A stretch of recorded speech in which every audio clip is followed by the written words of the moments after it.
ប្រិយមិត្តរៀន podcast វិលត្រឡប់មកវិញជាមួយនៅ episode ថ្មីឥឡូវនេះខ្ញុំនៅទីក្រុងបាងកកនៅប្រទេសថៃយើងធ្វើ podcast ក្រៅស្រុកលើកទី1ហើយក៏សូមអរគុណទៅដល់ STM ផងដែរដែលគាត់បានផ្ដល់នៅទីតាំងថតក៏ដូចជាឧបករណ៍មួយចំនួននៅក្នុងការថតផងដែរ studio នេះគឺ studio ផងពួកគាត់តែម្ដងគាត់មានហាងខ្ញុំដាក់ link នៅក្នុង comment ផងដែរគឺគាត់អត់មានឆាយលុយអីទេថ្ងៃនេះយើងមានភ្ញៀវកិត្តិយស3រូបមកពីបាទសិង្ហបុរីមកពីឥណ្ឌូមកពីម៉ាឡេហើយខ្ញុំកម្ពុជាអញ្ចឹង4ប្រទេសso good មែនតើយើងជួបជាមួយនឹង Z Handika ជាមួយនឹង Alvin ផងដែរជាមួយនឹងកម្មវិធីដែលយើងនឹងធ្វើនៅក្នុងខែ3ឆ្នាំ2025នេះគឺ I My Show តោះយើងទៅជួបគាត់ទាំងអស់គ្នាជំរាបសួរ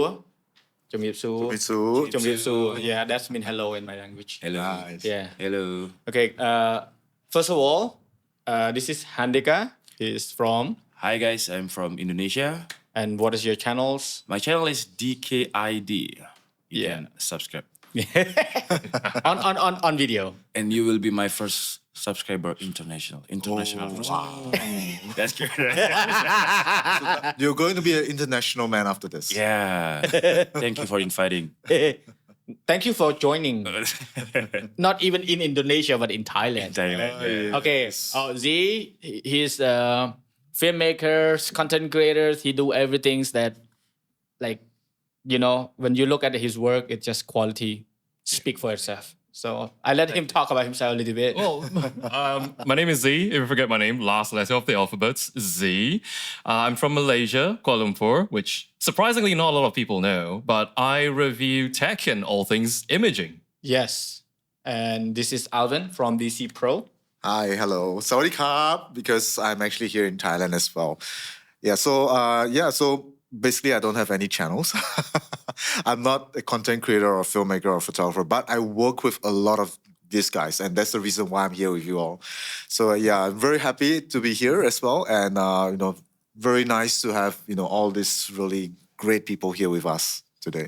Yeah, so the idea of the podcast today, of course, yesterday we just had the press conference for MI show that's going to happen in Thailand, in Bangkok, March from 6 to 9. That's right. Well, we're going to talk about it later. But first of all, we want to know a little bit about the industry from each country because I think rarely we would see different creators from different countries. I think you are yourself count as a creator in terms of your work and who you are working with, who you are employing, and also who you are helping. Like us three here has been helping by DCPro and you specifically in the past, 4 or 5 years, right? First of all, we'll start with Handika. Okay. Because, how is it like being a content creator in Indonesia? Because Indonesia is, I think for all of us, is a little bit further. Yeah. And it's really hard to get there in terms of ticket price. We need to row a boat. Yeah, I mean, also you need to spend more Yeah. time traveling there, right? We're traveling from Cambodia only 45 minutes to Bangkok. Yeah. And usually 2 hours. me 6 hours. Yeah. So how the industry there, and then you experience because you've been in the industry for 6 years, right? Yeah. Yeah. You do your research. Thank you. Hey, you told me yesterday. That counts as research. So I started at 2018, and then when I met some of you guys, you always said, "Oh, you have a lot of subscribers." I have 1.5, but actually in Indonesia that's not big because we have 270 million population in Indonesia, right? Yeah. If 1.5 in Singapore, I think that will be big, but in Indonesia that's not that big. Wow. And right now in industry for content creation, there's something shifting from YouTube. Right now, TikTok is more popular in Indonesia, and right now, me as YouTuber still struggling to, put the engagements back. Because especially in 2024, the view is going down for YouTube. But for TikTok and Instagram, still good. It's all about short form, isn't it? Yeah. And for me, I often do long video on YouTube, and then I have to create short video. It's Challenging. It's challenging, right? So I have to put the whole information in 1 minute video. For me, it's still adapting. I mean, it sounds almost like you're making a TV commercial. Yeah, almost. That's what it is, right? Exactly. the whole information crunched into one. Yeah, you gotta get the messaging across in like minimal time possible. Yeah. Exactly. Like for the economy size, say like how would a creator in Indonesia survive based on, like revenue stream? Yeah. I mean, it's like we watch each other videos. I mean, sometimes you don't understand what we're talking about, but the thing is, I'm pretty sure people would wondering like from one country to the other, how would creators survive That's true. based on like Exactly. for you, I have for wondered example. that. Yeah. Yeah. For you, for you, how is it like? It's challenging. I always often watch your video with your son and then Yeah. football player. Yeah. Yeah. I don't know the language, but I But- just learned how you deliver the content, how Yeah. you lead the podcast, and I think I don't understand the language, but But- I know why your podcast being one in Cambodia because right now we have 5 cameras. Yeah. Usually I only watch on the screen, and now I'm here, so I'm honored, and it's 5 cameras. Yeah. It's Now back to your question. How do you survive as a creators? it's because it's my passion. So I like to review stuff, all the stuff actually. Sometimes I review like luggage. Yeah, it's not a gadget or anything, but sometimes I review shoes. So yeah, because it's my passion, and I always consistent. Even the view only like in 2022, I have like big view, but in 2024 it's going down. But I still consistent. So that's why. Oh, so in 2024 views start to drop. Yep. Right now. I think it happened to everyone. It's not just you, even me. I mean, in terms of some contents, In YouTube especially. yeah, big time. Yeah. There's a shift in algorithm and Well, it culture certainly of feels like YouTube that. content. Oh. And we all share the same Yeah, situation. usually I only one day I can get like 1,000, 100,000 easily. Right now, yeah, 10,000 is. Dude, I used to have that same, and now I had like 1,000 views. I at a point where I stopped forgetting about it. Yeah, right now I'm just doing fun things. Okay. Yeah, I'm surprised hearing that he's doing luggage review, shoe review, because I never seen it. But not Anymore. not publish it. Oh, Like it's for my, because if I publish on my YouTube, it will be break the algorithm. see, this is a good advice. I do everything. That's why I have no algorithm. Bruh. Okay. But we should told them how the first time you met, because it's funny story, right? Yeah, we talk later. But answer my question first. I still haven't get the answer I want. How do you earn and then you build the in business? So like, do you focus on, do you get revenue stream from platform, or do you get sponsorship mostly? Sponsorship and yeah, both. But which one is the most dominant? Right now it's sponsorship Sponsorship more, right? because the AdSense is not good enough. Okay, that's explain it. Okay, that's the answer. That's okay. My God, only 2 words. No, but it's good. It's good. The podcast should be like this. Yes. It's supposed to be relaxing conversation, no pressure. Yeah. But my job is to make sure I get the answer. Yeah. You're the That's investigator. Yeah, for Z, I think Z have done a lot of things that I've seen you way before we met, and we were on a podcast with online podcast with Yeah. Jinfu. With Jinfu a while ago. Woo. Well, we'll get that fixed. It's okay. We'll get that fixed. Don't have two guys. I'm just gonna have it here. Brought us closer. No, it meant for a reason. I have to Oh. Yeah. put it here first. I was about to make that. Yeah. No, not scared. We're in Thailand. Not scared. No scared. No scared. Not scared. Back to us. This is a disaster. Sorry, guys, if you're listening, you're laughing, or you're not laughing, or you cringe at us. You can just mute us and then watch later. It's okay. Because just 4 friends talking, Yeah. For you, I don't want to talk about your journey because I think people have watched you, they know. But more or less, I want to know about the productive side, the counterproductive side to your story. How would you, survive for all this year? Because most creators now that I know, even in my country, they would just give up. They're no longer creating contents. They just turn into short form, like you said.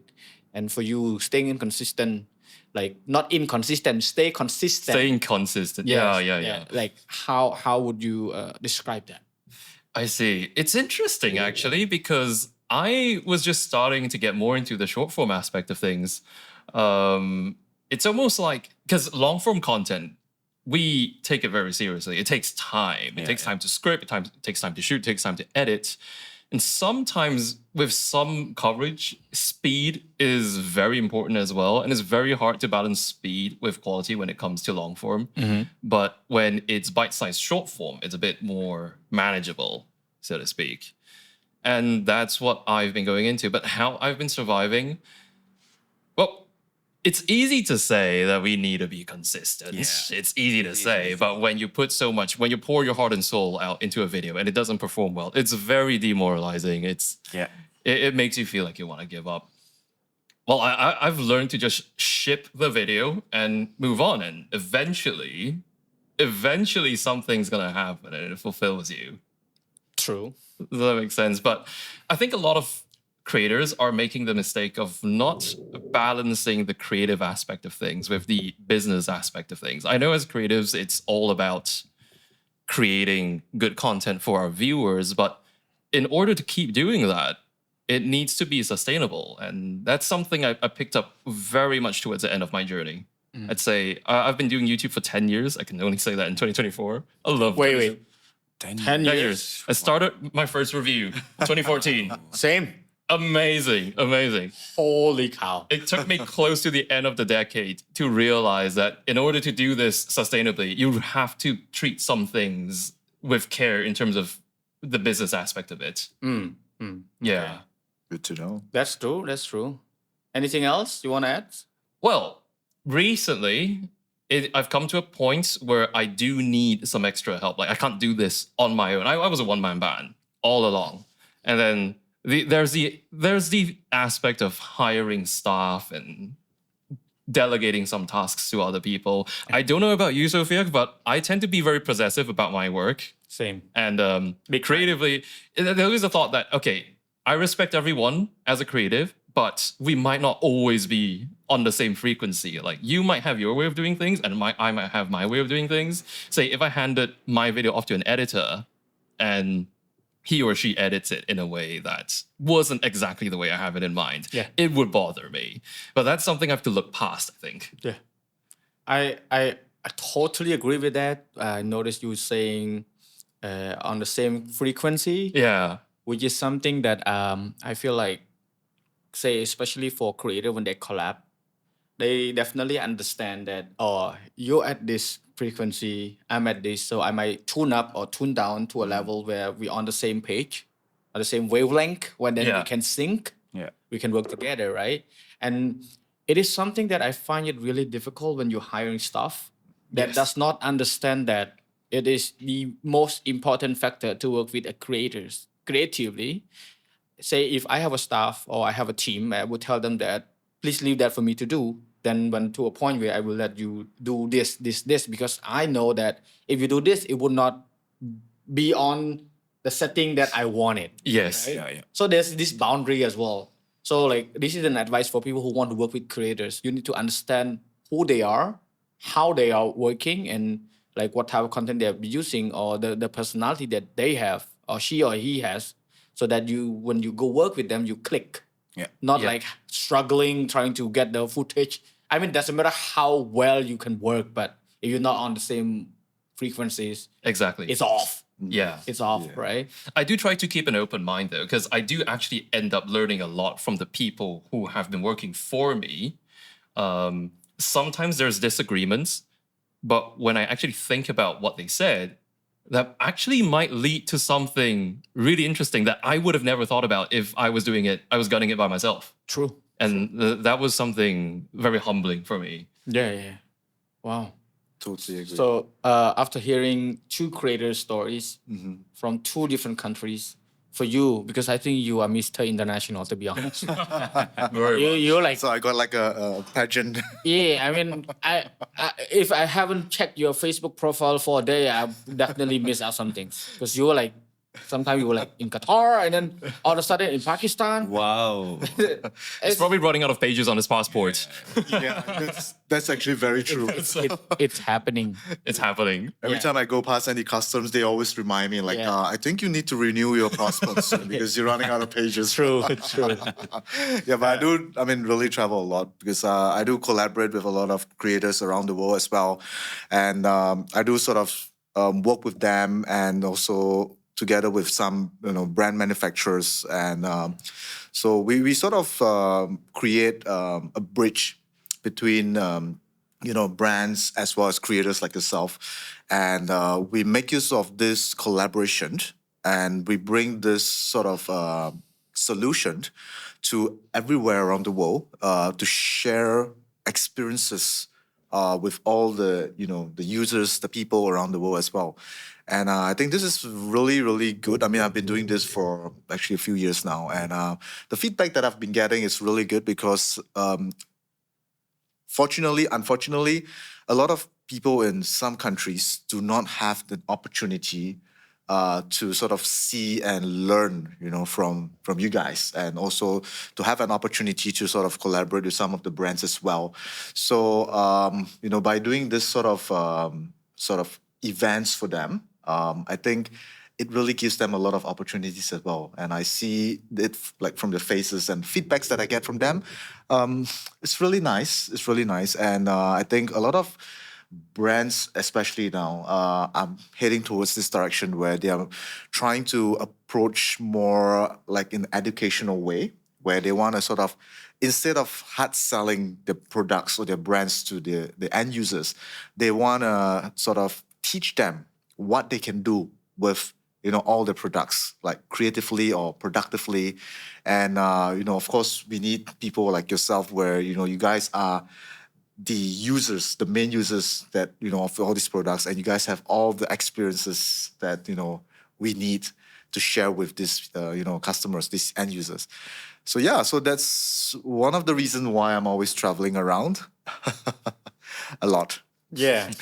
I mean, I think people definitely at home, people definitely see me and you together quite often from time to time when I travel. But I mean, some of them actually ask me like, what you do really? I said like, because you've been with many big brands. Like what I mean big is big, Yeah.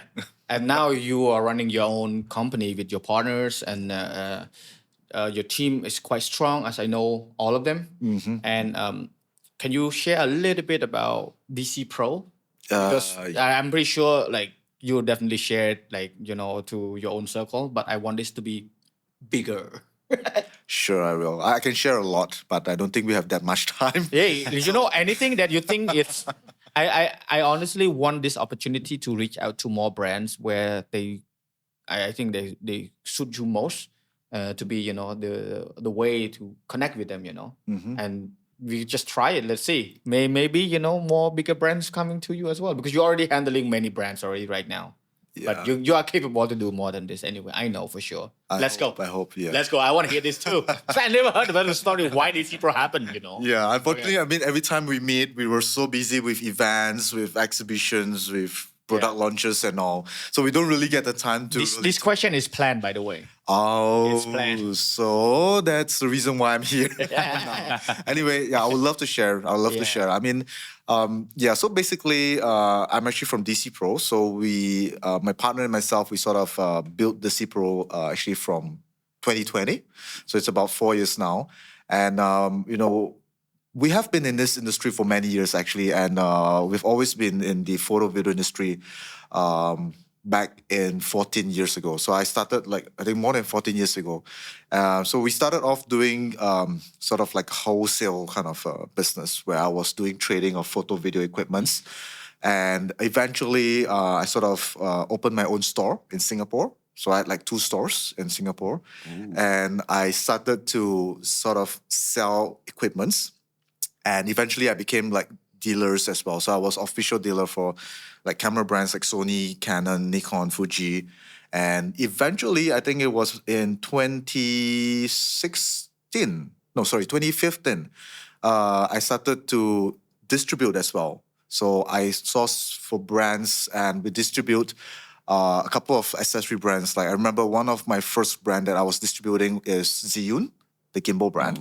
And then eventually I started distributing more brands like competitor brands like Moza, Feiyu, and also Ceramonic, Peak Design, and a couple more brands. So I was distributing quite a lot of some brands actually, not only in Singapore but also in Malaysia. Oh, wow. So yeah, back in I think it was 2015, we were actually the exclusive distributor for Ziyun in Singapore and Malaysia. So that was a little bit about my history, which I don't think you guys know because we don't really have the time to share. So after which, I think in 2017, I was actually approached by Ziyun. So the boss actually came to Singapore to look for me, and he wanted me to join the company as an overseas marketing manager, to help them to manage their overseas marketing and all.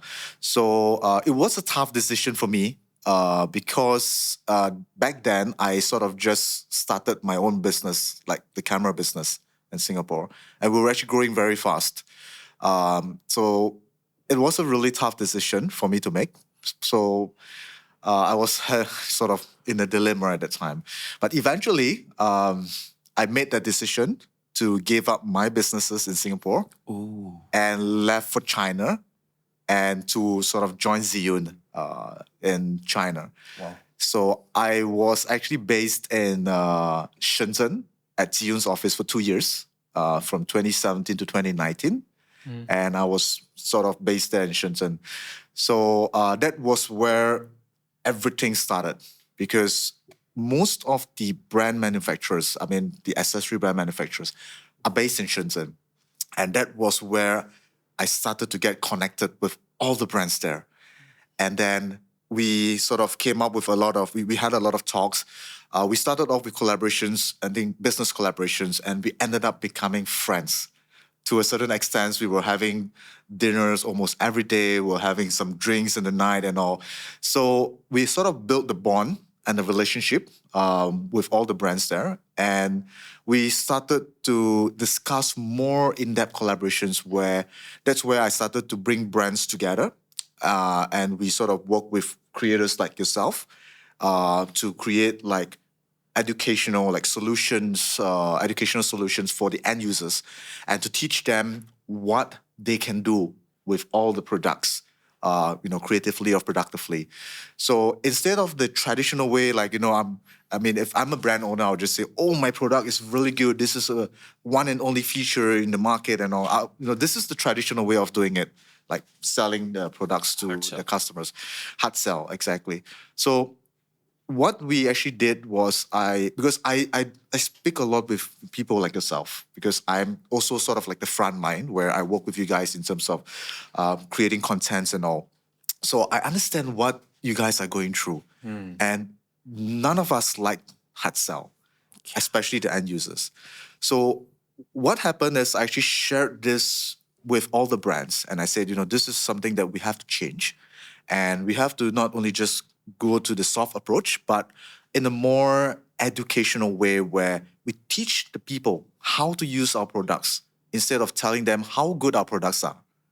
And eventually, from there onwards, everything changes. And you see a lot of brands now starting really actively in terms of marketing activities, organizing a lot of workshops, a lot of brand collaborations, international brand collaborations and all. So yeah, so it's sort of the trend now with a lot of brands now. Yeah. So that brings me where I'm in today. And I'm very happy that, I'm getting a lot of support from all these brands, and especially with you guys as well. And that's pretty much what I have. I don't want this to end. Nah, there's a lot more, but we can do a next round. Probably when DCPro open in Singapore, we can do one. Yeah, we Focus only on the DCPro history. Exactly. Can I just take a chance to share a little bit more? So our office is based in Singapore, and we are in the midst of, we just moved to a new office, and we are in the midst of setting up like a small studio space and a co-working space in Singapore. And we are coming up with this new initiative where we are trying to build our own community called CCC. CCC. Triple C. So it stands for Content creator community. Ooh. And we are going to open up this community to everyone around the world. And whoever, you are anywhere in the world, if you're interested to be part of us, and if you want to sort of get a chance to travel with us, do some things with us, join us in our group later, which I'll share more information about CCC with you guys again later. Yeah. Yeah, stay tuned. Part 2 will come. I'm Part pretty two. sure. Yeah, there's a lot of part 3, 4, 5, infinity. Yeah, I'm already throw the shade there so I can go to Singapore and do it again. Yeah. So now you got a better reason to go to Singapore, huh? See. I mean, it's a good practice of the space too. Yes, Because we're gonna have exactly. the space and we will see how it goes. And you see, I'm capable of carrying all my stuff. Oh, yeah. But you guys don't know I carry most of my stuff here. But really big shout out to STM, the digital STM. We are at their studio on top floor. They have a store here. I will put on the link in the descriptions, and they really helped me out with all of this, studio space, lighting wise, even the camera, even the microphone that I needed, the tripod. So without them, we will not be able to do this episode anyway. And really, thank you to Alvin for sorting this out as well, because they agreed to do this. They help us without even asking for anything, and I'm really thankful. And this is why traveling is quite important for creators like us. Not just making connection, not just getting sponsored. It's about building the community, building the friendship, building the relationship, and also be able to maintain it. I think that getting to know people is not that hard, but maintaining the relationship is the hardest. Yeah. Like for me and him, for Definitely. example, when we met each other at Ziyun in Taiwan, Yeah. without that event that you did in Taiwan, I would not know him. Correct, Yeah, because I was filming, Ruru-sama was doing her thing, like modeling. I was just filming behind the scene. I was not really into filming like people working. And I was just standing there, and then this guy was trying to get capture for Ruru. and then I was holding my camera, ZV-E1, and he hit it. It dropped from my hands. Yeah. And I was so quick. Yeah. I used my toe to support it. Toe? Yeah, my toes. It landed on my feet. Oh. Like I used Did it hurt? No, not really. Not bad. Because I was wearing sneakers. And then I look at him. I was like, I'm gonna punch you With the camera. with my fist. I was like, what?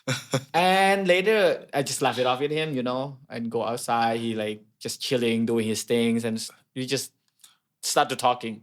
For the first one day when we arrived, dinner wise, we just didn't look at each other. I was just like this lousy Indonesian food. Always loud. And now we are like good buddies, like best friends, Yeah.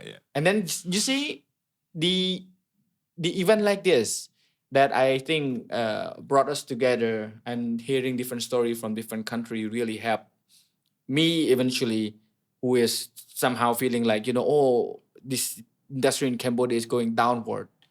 It's not healthy or these kind of things, but having friends from other country who sharing their story that going through something similar, and then we sort of like help each other out, find a way to progress, right? And for you, for example, you're working with brands, you sort of supporting us, and specifically for this trip, for example, it happened really short notice, but for me, it's really good. I'm happy for it. I'm really excited that I got to meet Z again. I got to meet him as well. again. And also, in the future, say in March, that's gonna happen. Like, see, this happened for a reason. Like for somebody calling you. Somebody calling you. It's okay. It's It's okay. It's just a podcast. It's not a TV podcast. show. Realistic. Okay. No, I think it's the food delivery, right? No, Are you hungry? Or pad thai. For people who are watching, I will try to put some artwork as well. But I think this is the artwork that they're doing for the show. It's called IMI Show. The IMI is stand for Image Motion Innovations, and it's not just related to imaging only. It's innovation that is quite important. We were there at the press conference, so we're gonna have like content coming out as well about it, and we're going to be here again as well with other creators, with many other brands who going to be a part of it. And for brands who want to be a part of this, you can check out the website. It's imi.show. Yeah, please mention that I'm the one who pushed you to do this so that I can get intensive. Just kidding. And it's going to be, I think, one of the most important opportunity for people like me, for people in the area as well, especially for Southeast Asia, because we don't have show like this often. Usually it happened in Las Vegas, in Europe, which just costs a lot of money to go to. And I always wanted to, but now I don't need to anymore because this is near my home, only 4 or 5 minutes by planes. So I will let Alvin talk more about this. I just want to show because it's somehow next to me. It's meant to be anyway. Magically. Meant to be. Yeah, It's meant to magically. be. So many big brand will join, and many experts is locally as well from Thailand, from all over Southeast Asia will be a part of this event, and we're going to share some experience on stage. Hopefully, that's gonna happen, and we're gonna do something differently. That's why we're here. Yeah. Thank you, Alvin, again. Yeah. Thank you. Yeah. Thank you. 6 to 9 March 2025. So watch out. 6 to 9. I should be a 6 to 9 salesperson now. March. Plenty of time. Yeah, I mean, back to our conversations. That's a what is it called? Ad read. Yeah. Right? Advertisement. Yeah. Halftime. Yeah, this is the first time I actually do this in podcast. Oh. They would do this kind of stuff. Ooh. Like, no, thank you. Different environment, different challenge. I think if we talk about content creation process, we can take forever. Yeah. But let's talk about something more specific, right? Like currently AI has been a thing, right? Yeah. And I think I talked to Alvin earlier as well that people misjudge the use of AI mostly because of they don't understand what is the reason why AI is such a trend right now, right? I want to know for Handika, do you use AI in your work? Yeah, I do. For what? Scripting. So usually when I do my research, first I will let ChatGPT to do this research, and then with the source, and then after my script done, I like copy paste again to the ChatGPT, and just to make sure, maybe add some humor, add some analogy, In Bahasa. in bahasa. Yeah. This is not fair. Wow. Why? Because in my language, we don't have that. Oh, no. Oh, yeah. No, we Not don't. in Khmer? We have, but very vague. Okay. This is not fair. Fun fact: when I was at IMI press conference, I used ChatGPT. Oh, really? Yeah, because I don't understand a single word. Oh, yeah. And then just ChatGPT just translate this, and then I thought you just learned Thai on the spot. I can't do Download that. Thai language pack. I use ChatGPT 4.0. It's actually 300. Oh, the 3,000. nice version. Yeah. The expensive one. Yeah. That's the right way to put it. Expensive. And then voice. You have you tried the ChatGPT voice? It's good. Yeah. I The checked. Gemini version of it. I have I made a video out I of it. made a video with the ChatGPT as my guest. You copy me. No, let's see. Oh, Like, different languages were good. Yeah, different languages. No, I did in English though. Oh, I did in Bahasa though. So it's good. okay, fair fight. Fair right? Hey.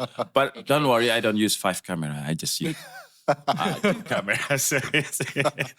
It's different level. This is Yeah, the but- first time I'm in the podcast seeing like 5 cameras. Yeah, like sometimes it goes to 8.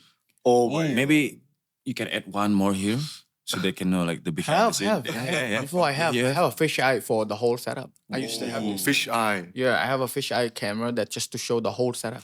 Wow. You know the reason, like something like this, people don't understand why I'm doing it. They thought that I'm flexing the camera, but for me personally, I have a more concrete reason to show behind the scene footage for the audiences. I want them to learn. Yeah. I want them to observe, and I want to help those who want to start their podcast without telling them, "Hey, this is how you should set up." Because I mean, when you make a tutorial, you don't want to tell them 1, 2, 3, 3, 2, 1. You know, you just say, "This is how you walk. Do your stuff. Figure it out yourself." This is just how it started, right? Creatively in the process, you learn through. Yeah. So this is something that in creative process that people usually misunderstood, and like for him, for example, using ChatGPT in doing the script. Yeah. Do you notice the change before you start using AI and after using AI? Like, what is the level of productivity? Do you make more content or you make less? Actually, it's kind of same. Yeah, because Then why you use it? because I'm getting old, right? Okay. And I lost a lot of creativity.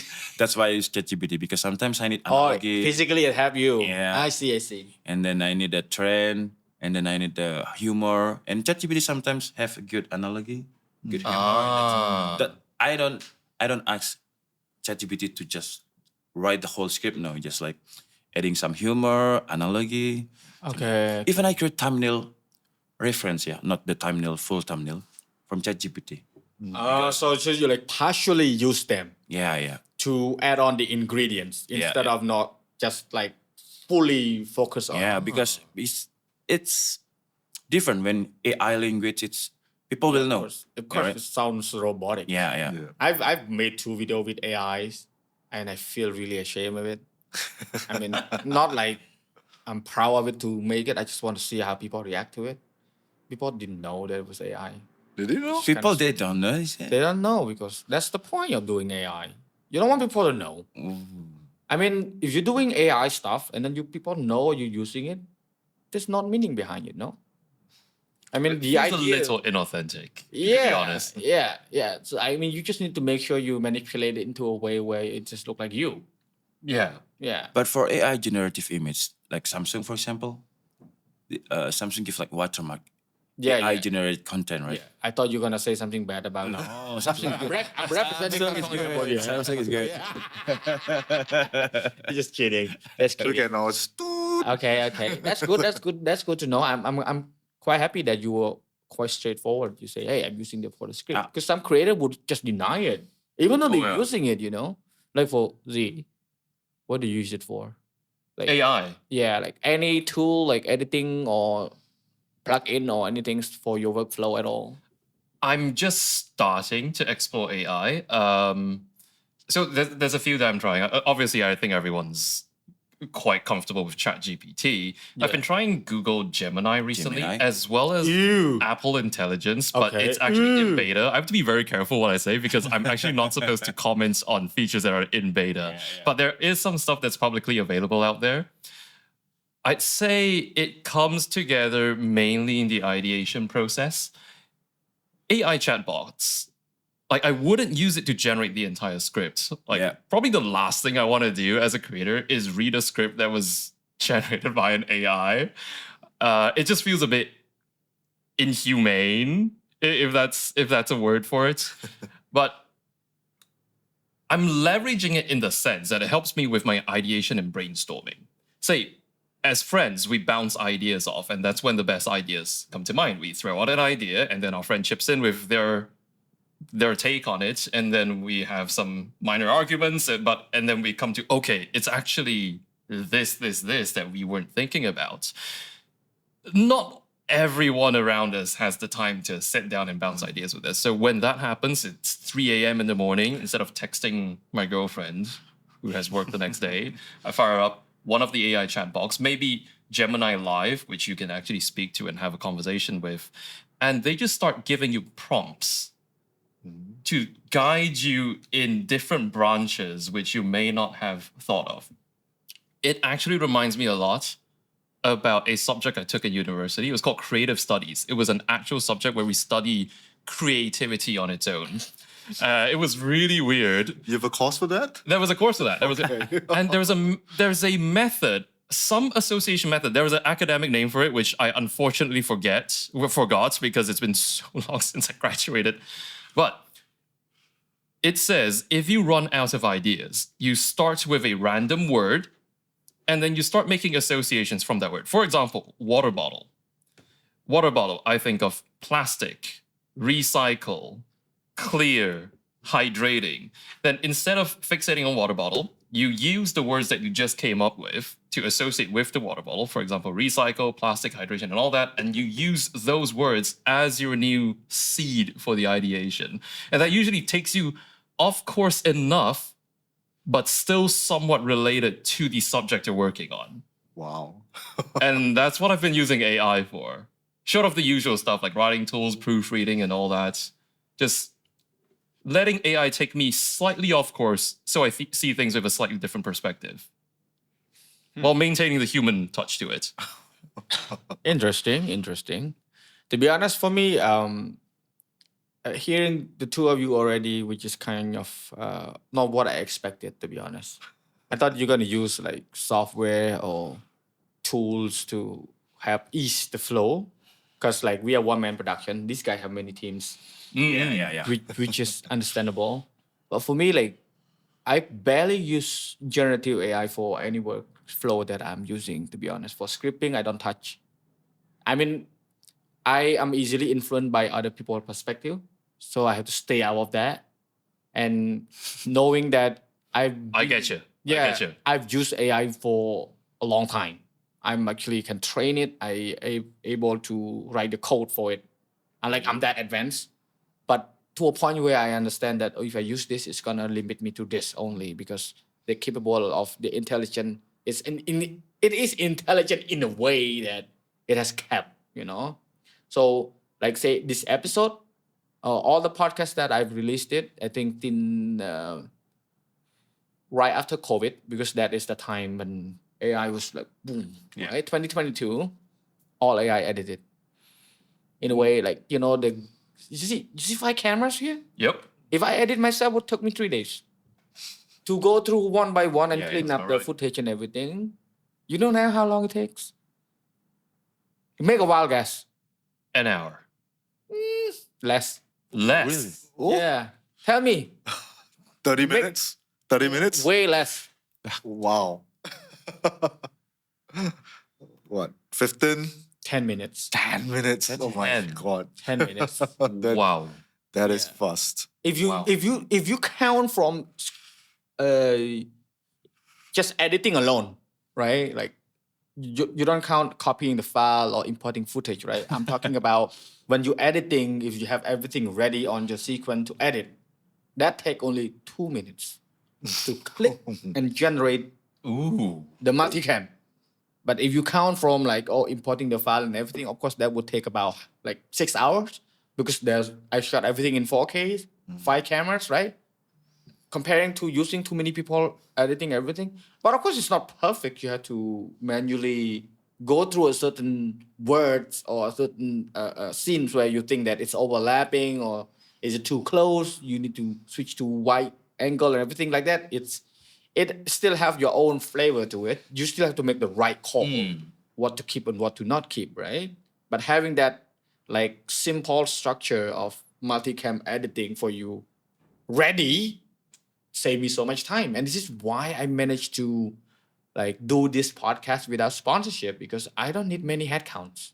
Even the camera, I just set it myself. I mean, I'm thankful for my team. He came with me. Jin is right there, but I mean, even without him, I would be able to do it. But it would just take longer, of course. Yeah.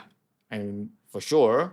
But it is what I said that it is important to hear people's story from different background, from different career using AI for what, like, for which purpose. Like for Alvin, I think Alvin is also familiar with AI in a way that he know what it is. But for your work, did you ever try it? Or are you like willing to explore it? Yeah, of course I'm willing to explore it. But the only AI that I know now is actually on WhatsApp. And I use it to check the weather. AI weather. Straightforward, short, quality answer. Yeah. Nothing else. To check the weather. Yeah, I like yeah, that. yeah. I mean, now it's getting wilder because I think in all editing apps right now, even Adobe Resolve, DaVinci Resolve, like CapCut, we don't even need to say about CapCut. It's already have AI feature in it. I mean, like any editing software without AI feature, like just look weak. Yeah. Which is kind of crazy to think about. Even the phone now, even the camera now. Sony released camera with AI focus, Yes. and then following the other camera brand also. I'm pretty sure this is just me making a wild guess. The next camera generation going to have AI composition of framing assist, where they say this frame is good, take it. That Oh. makes sense. Yeah, or this lighting is good, take it. Because now Lens change suggested. yeah, they're gonna have like somewhat sensor, like AI camera where it can detect the scene and tell you, oh, this light condition should this scale or this setting. Jesus Christ! Like this Lumix have this You know, all the like Sony, Fuji, and everything have different. Canon have different auto mode. Yeah. You know, on Lumix, auto mode is AI. Oh, just AI. You will man. see it later. Ooh, It's called AI nice. for a long time. Huh. I was like, why? You can check. Is it AI on Lumix? Right? See? Yeah. I never use it, but I saw it like, why? And now I'm like, oh Jesus Christ, this guy know. They know something we don't. We're not promoting Lumix, but we're just saying it that it happens on the camera. You see, and connected to our reason why we're here. We were at the show yesterday, press conference, not show.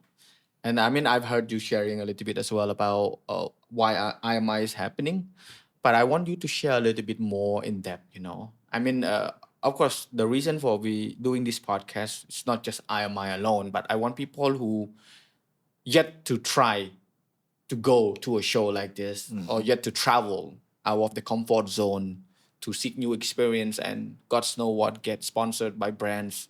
This will happen, guys. I guarantee you. Yeah. If you are really capable, you cannot just go say, "Hey, I'm famous, sponsor me."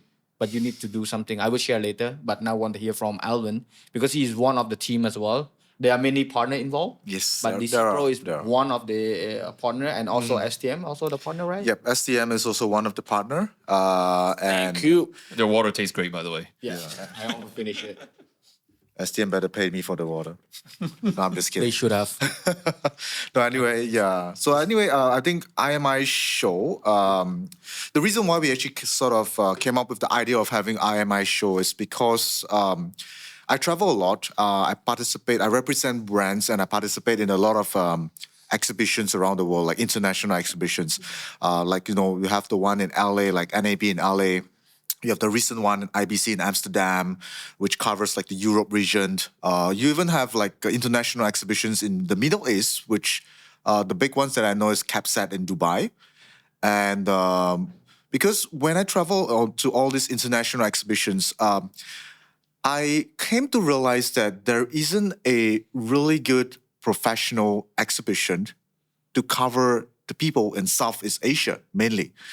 And I think it sort of leaves out a really it doesn't really give a lot of opportunities for the people in Southeast Asia. I mean, having to travel to, LA to attend NAB or to Amsterdam to attend IBC, there's a lot of costs involved, like, the flights, the accommodation, food and all. So not everyone in Southeast Asia have the luxury to be able to attend these sort of big professional exhibitions. So my team and myself, we sort of figured that, we have these resources, we have these experiences. Why not just, make our own show, right? So that is how we came about having this idea of organizing the IMI show, where even though it's going to be held the first time in Bangkok, Thailand next year, 6 to 9 of March, but we are going to be sort of sharing and inviting this show to all of you guys in Southeast Asia. And of course, with the help of all our friends over here, we hope to actually sort of invite you to join us at the show as well. So what's going to happen here is we are going to bring in all the brand manufacturers to sort of exhibit some of the products. And also, some of the brands might also be launching some new products during that time as well. And I think that is a very good opportunity for you to check out some of the new products. I was just talking to Sofia Kalyon, and he always complained to me, like, in Cambodia, unfortunately, you guys are like one of the last few countries to see or to try out the new products, where people from maybe other countries, like the western part of the world, have already gotten it and maybe used it for a couple of months already. So the whole idea is, we want to create the show for you guys and to let you have the opportunity to come to the show, to have first-hand experience of some of these new products that the brands have launched. And also, to have an opportunity to maybe communicate and speak to some of these brands. And, who knows, you might sort of get attention from some of these brands, and you might get collaboration opportunities as well. And I think this is something that is really good for you guys, and it's going to be a very good exposure as well. And I mean, although it's sort of like a show, like an exhibition, but personally, my team and myself, we feel that it's also a very good network event where you get to meet not only just the brand manufacturers, but you will also get to see content creators, photographers, videographers, filmmakers from all around Southeast Asia. And you get to sort of meet them, speak with them, maybe learn something from them, and share some of your experiences with them as well. And I think this is, I personally feel that it's going to be a very good take-home kind of, benefit for yourself because you experience what people are doing outside of your country.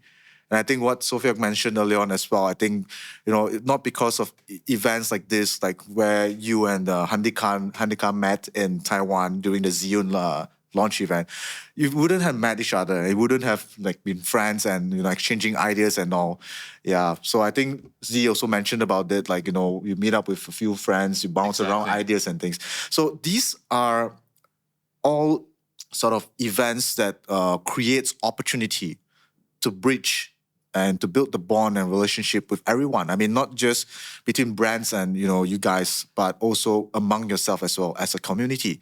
And I think this is something that I also feel that will help to grow our industry as well. Because, I mean, we all know that certain countries, I mean, it's sort of a little bit downtrending. Like, I think we talk about YouTube having lower views now compared to a few years ago. Yeah. So I think, if we stay strong as a community and we continue to create and to share, I believe that, I think we will definitely push the industry up again. And, with all our ideas and our, resources combined now, I think, there's a lot of things that we can do together. I mean, we just talk about AI, but I'm sure we will definitely outshine AI, because there's a lot of things in here that I don't think AI can do. I mean, at least not for this period of time.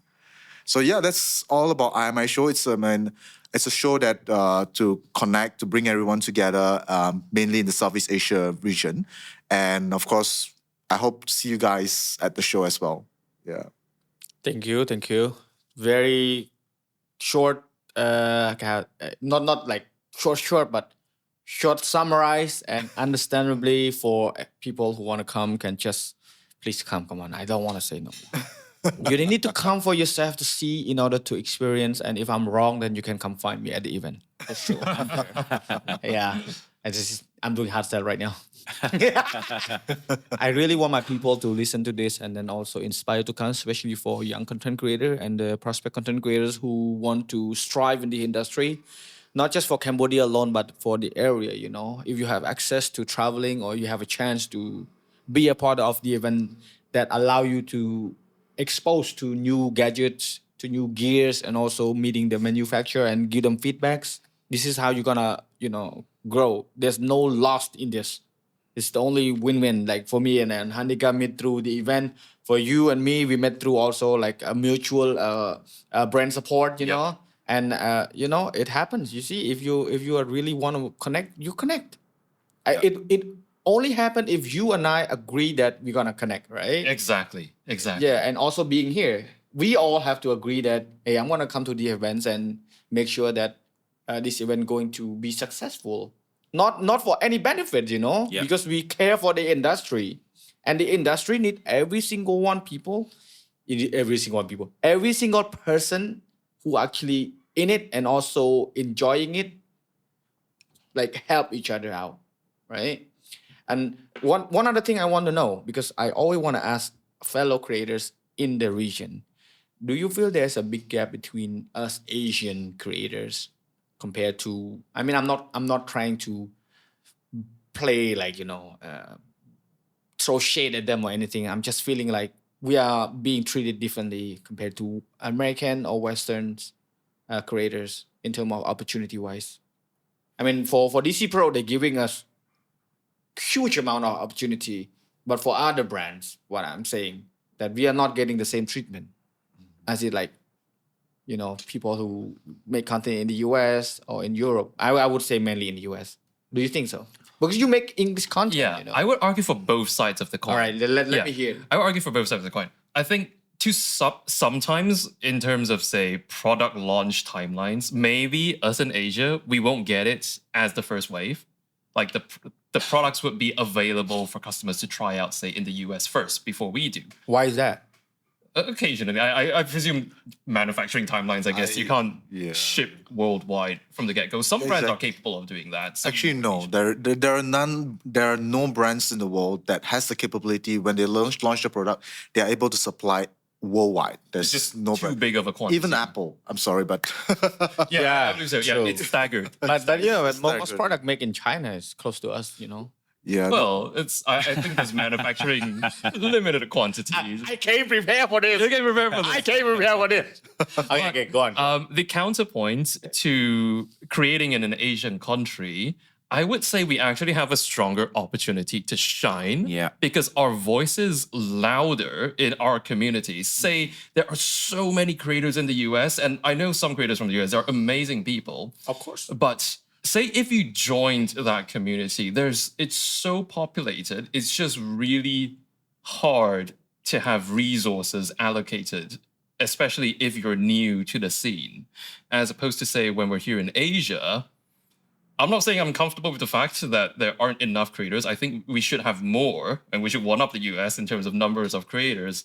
But it's a more tight-knit circle and it's easier for us to form this community, this network that we have, simply because it's still a work in progress. Yeah. It's not saturated yet. And I think that's our unfair advantage at the point. Yeah. I agree, but I think we better do it soon because, I mean, comparing to what they have done in the past 10 years, I think when we first started, it just on the brink of becoming a thing, right? Now, content creation is a profession. Yeah. It's a job. You know, it's actually a job description. Before you go fill in a form, you say what you're doing. Freelancer, media, photographer, videographer, right? Yeah. Now you can like proudly say, I am a content creator. I make money out of making contents. Yeah. And it's a things. And I agree with you that we seems disconnected from one country to the other. And recently we went to Bali together in a trip. I do feel that. I feel the disconnected between the fellow ASEAN. I'm trying to do my best to talk to everyone, but I was feeling that, don't want to talk to you. Oh. I don't want to bother them. Respectful space. This need to go. If you speak English, if you can understand each other, then why not, you know? You cannot just shine in your own country and that is it. Because we have a bigger ocean to fish. If you just want to be a fish in the pond, then let it be. I want to be a fish in the oceans, True. Very true. right? This is the title of the podcast. Fish in the ocean. Be the fish in the ocean, not in the pond. Okay?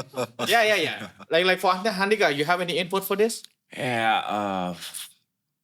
My friend from ASEAN is only you, and then Ruru, we still We'll introduce you to more friends. We'll introduce you to more friends. I agree. Sometimes if I am going to, for example, CS, I feel like there's a gap between me and the US creators. For example, my friend from Indonesia, I don't want to spill his name. Yeah. He's going to the event. Can I say the Apple? Okay, the Apple event. Yeah, don't worry. Say it. Oh, yeah. He's going to Cupertino. There's no Apple store in Indonesia, so I'm okay with it. So what he said is when the hands-on, he cannot touch the product, while the US creator, they have like space for themselves to just hands-on the product. And from the ASEAN, they have to wait. The queue is pretty chaos. You'll be there, no? I have never been there. I've never been. But I do hear there's a limited number of units, but because of the sheer number of people who are worldwide there, people it's are there. tricky for everyone to get too close to the And products. they only have 2 hours to hands-on. And so that's the gap between ASEAN and the US from my experience. I see. Understandably, I think again, counter arguments. If say the organizers were to have a really good experience with the media, like everybody had good time with the products, but there was a limited number of products, we could just invite less media. Yeah. but they've brought you on anyway. I think there's a back and forth to everything, but I get you. I understand your frustration. I've personally been to some launch events where there's not enough units available, and everyone's just trying to kind of cover. I was there too in Taiwan. What product? Computex. Oh, yeah. You know, what I did? Don't have enough time to do it. I didn't bother. Well, I'm here for doing my job, and if I'm not be able to do my job, screw you. Yeah. I just go shopping. I mean, I don't blame them, you know. I understand, but the thing is, if you're not being respected, then I'm not demanding respected. The respected is earned. If you invited me to an event and you're not respecting me as it like I'm there for a reason, then why I'm here? I go do other things. This is what I said. I need to give big shout out to you for Mesame and for others as well. Yeah. You guys make us feel like we're not being overly treated as like celebrity or we're being mistreated or anything. You just make us feel like we are being valued in a way that you want us here for a reason, and that reason align. It's on the same frequency. I come back to that. Frequencies. Yes. Yeah, I think Alvin and Mesame always like treat us like a friend. Yeah. But also like, sometimes people say that, when people being too nice to you, they want something from you. Of course, I'm also getting something back. But it's not that, we have to think about that. What did I give you or what did you give me? It's never be the case. But it's something that I feel like we need to break this barrier all together. I don't care if this episode going out and people are hating on me and stuff. I don't care because I don't know who you are anyway. But I want people to stop being mistreated themselves. Yeah. All us Asian creators need to rise up, not like hating on the Western or anything, but we need to work together, collab more. What I noticed is that from the Western, especially the American or the Canadians, they collab. Yeah. They cross-country collab. Yeah. They are giving each other opportunity to shine on each other platform. That's how they grow together, right? Some kind of stop, some still doing it, and some already sort of like doing some other things, which is good for us now. It's time to shine. Time to bring Asian to the map. Yeah, agree. Not just Cambodia, not just Malaysia, not just Indonesia. I think we're already doing good on our own turf. But as a region, we're still weak. Yeah. Which is, I think that Singapore is a good location to sort of center everyone. It's easier to access. Yep. It also have higher support from brands and also they're definitely safe. But I feel more connected there. Like everyone seems to want to go there. And if this happen with DCPro, we're gonna win a lot. Like everyone will win. Yeah, it will for sure. Everyone will be Alvin. Walked right into that. Sorry. That was a good one. Yeah. I think it is the first time that when I host a podcast, I don't feel the pressure of being a host. I don't feel the pressure of finding topic to talk about because I came with a purpose of make sure this podcast hit the right target, and we have 4 country targets. This is way more than one country. Mr. International. Yeah. Mr. International. I need to buy the sash now. You need to put the pins. With all the Yeah, all the pins. I start collecting all the pins. For you, I think for Handika and Z, I want to hear for filming. Let's start with Z because Z, you do a lot of outdoor filming and also indoor as well. Let's forget about indoor. Indoor, it's easy because our own space. controlled. Yeah, but I mean for outdoor, for example, do you have difficulty finding location to shoot, or how do you deal with it? Because I mean, in my country, we have different type of situation, but I want to hear from you specifically. Yes. Why is Yes. Okay. There are quite a number of locations which objectively are really nice. But because I'm a Malaysian, I'm based in Kuala Lumpur. I've seen these locations all my life and I've shot at these locations before. And there just comes a point where you start running out of places to shoot, I think. Kuala Lumpur is a small city. Like, we could travel interstate out to shoot, but sometimes, say, the project's on a tighter timeline. We can't afford the travel days, and we need to shoot around town. you just start finding that, that place again. And you've exhausted all the possible angles to make the place look different. So like that's what I'm struggling with at the moment. I'm running out of locations. You should come to Indonesia then. I should. It was so refreshing that I stepped foot in Bangkok because everywhere, every street is fresh to me. Yeah. Probably the passers-by like, it's just the street I walk to work from every single day. What's so interesting about it? But it is interesting to me because I've never seen it. Yeah. True. I mean, that's why we need to travel, man. Very much. But do you ever like came across where the authority or the private property where they not allow you to film or being kicked out from a scene? I've Did it never been happen? kicked up, but in general, I just try to avoid filming on private property. Yeah, I mean, not even private property, but I mean, like, even in public area, do you ever get stopped by any people at all? I don't think I've been stopped to be filmed in public because I think there's a right to film there. Like I'm not breaking any laws, but it is annoying the sense that it is a thing in Malaysia. I'm calling up my fellow Malaysians every time they see someone filming out in the streets. Someone's gonna come by and try to like, Mom, Yeah. It's like, no. Oh, you're different from my country. Oh, they avoid the camera. Yeah, they would just look at you like this. Whoa, what are you filming? I'm just kidding, dude. I guess they're just excited. Do you like get recognized a lot by the people in Kuala Lumpur? Occasionally, not too often. I'd say my audience is quite split up across the world. I wish I have that too, bro. I wonder. It's a why- double-edged sword. Yeah, in a way. But I mean that give you more platform and reach out too. you Yeah, know. yeah. I'm trying to do this, I'm trying to. Hey guys, if you're in Malaysia, please subscribe to my channel. Yeah, He's a really cool guy. He's a really cool guy. I'm hijacking his fan.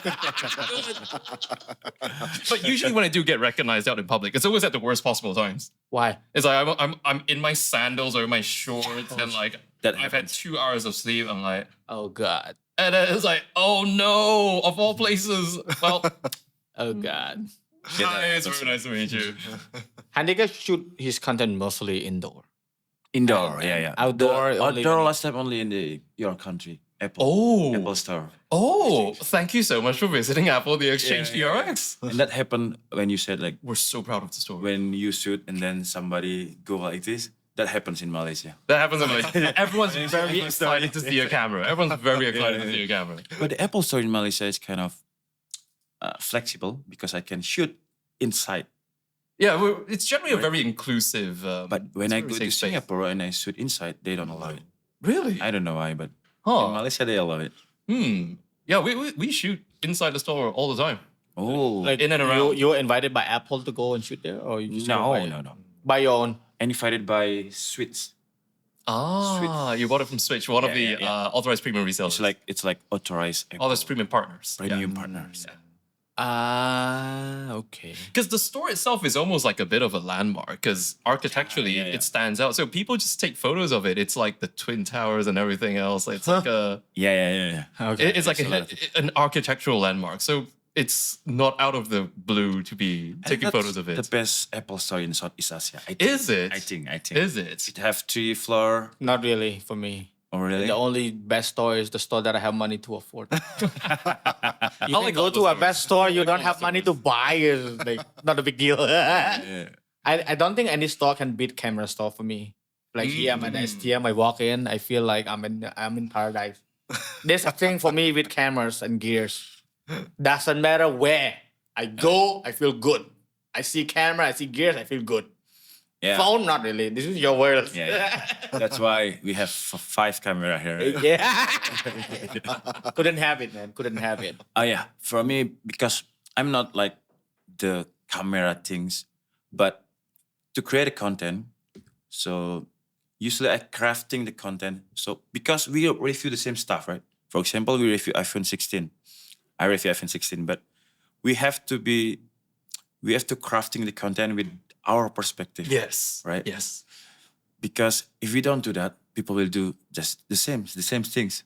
If we review, for example, laptop like Asus and then Dell, they have like same specification. Just the outside is different. The Yeah. cover is different. Just different clothes. yeah, just different code. Yeah. Just different clothes. That's why sometimes I get.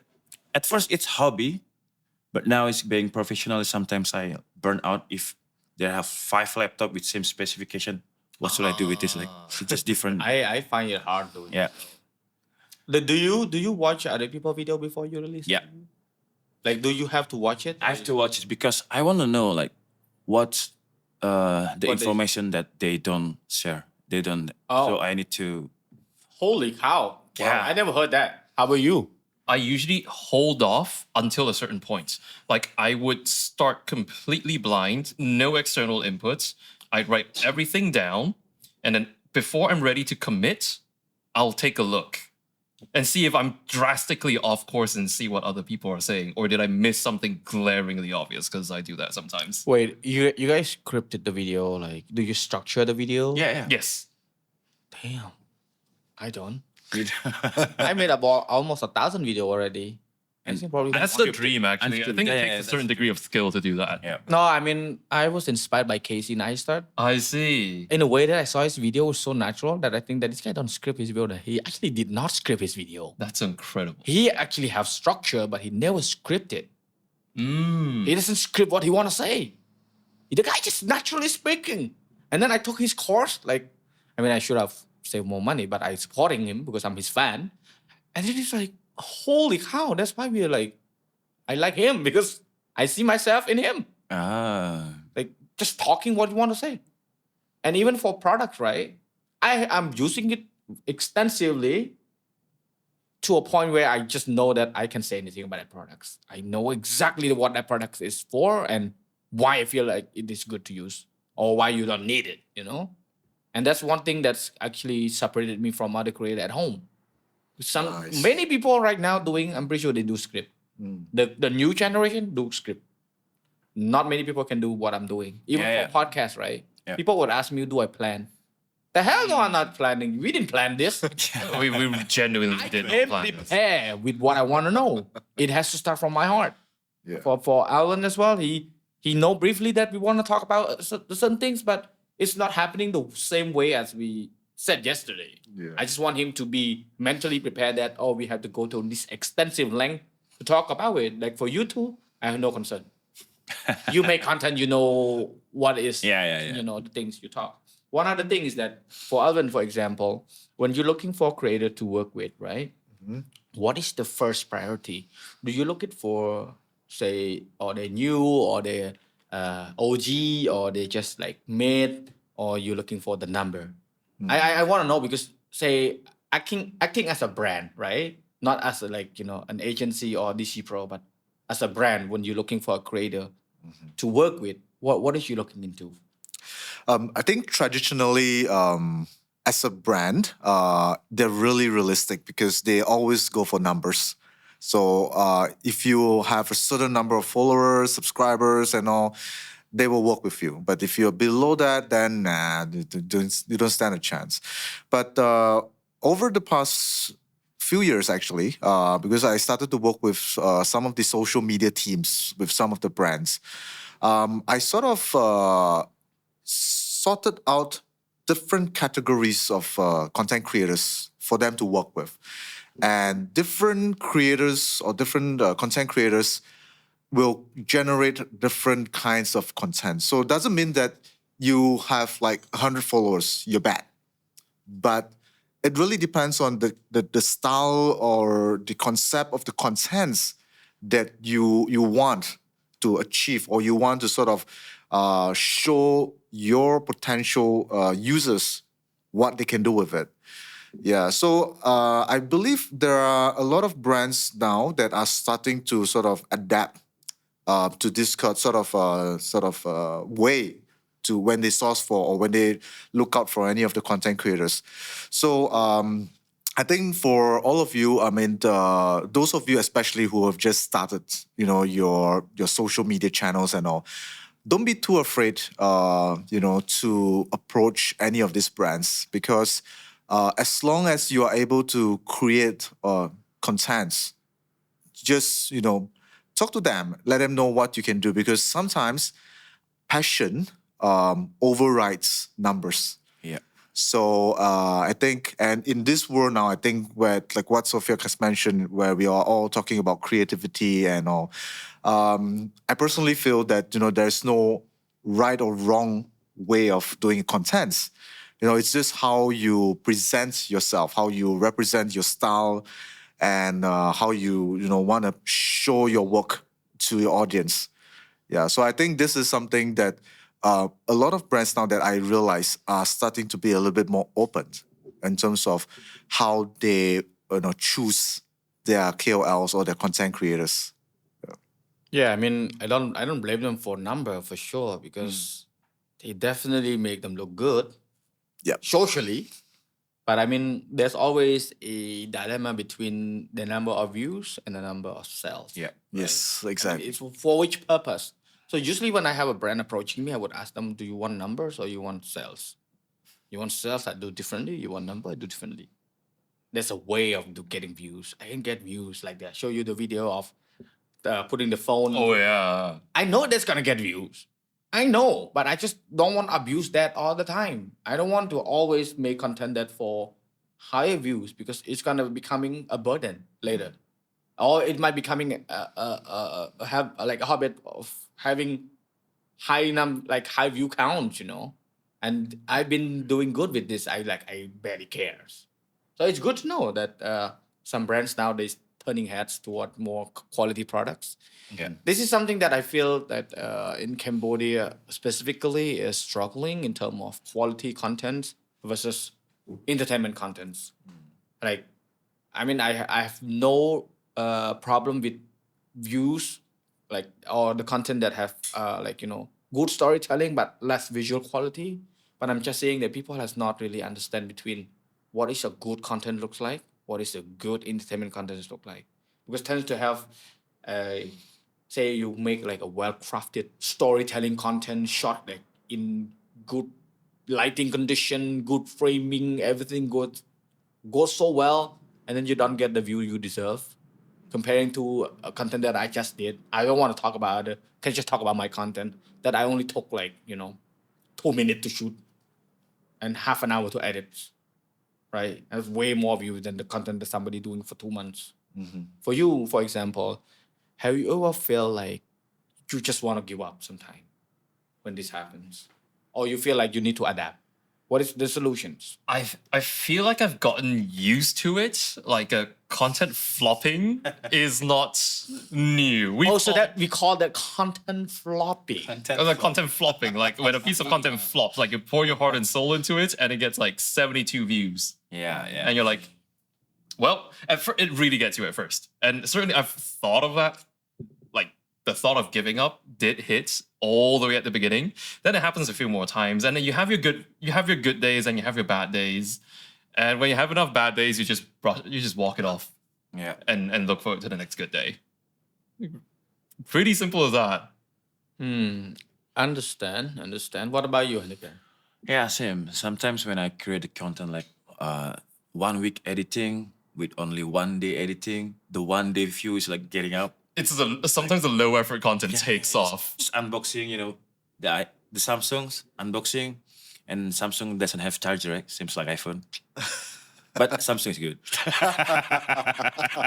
That is straight advertising. That's hard selling. That's hard selling. Samsung Indonesia, please give him the new phone. Yes. S25 Ultra. Give him some credit, please. For my friend's sakes. Just some unboxing. I don't know. Sometimes, but I'm getting used to it. Maybe my audience, like if they saw my reaction of unboxing, like instant reaction rather than like review, like techniques. They like something funny, and then instant. Because if I review, the data will be technical, right?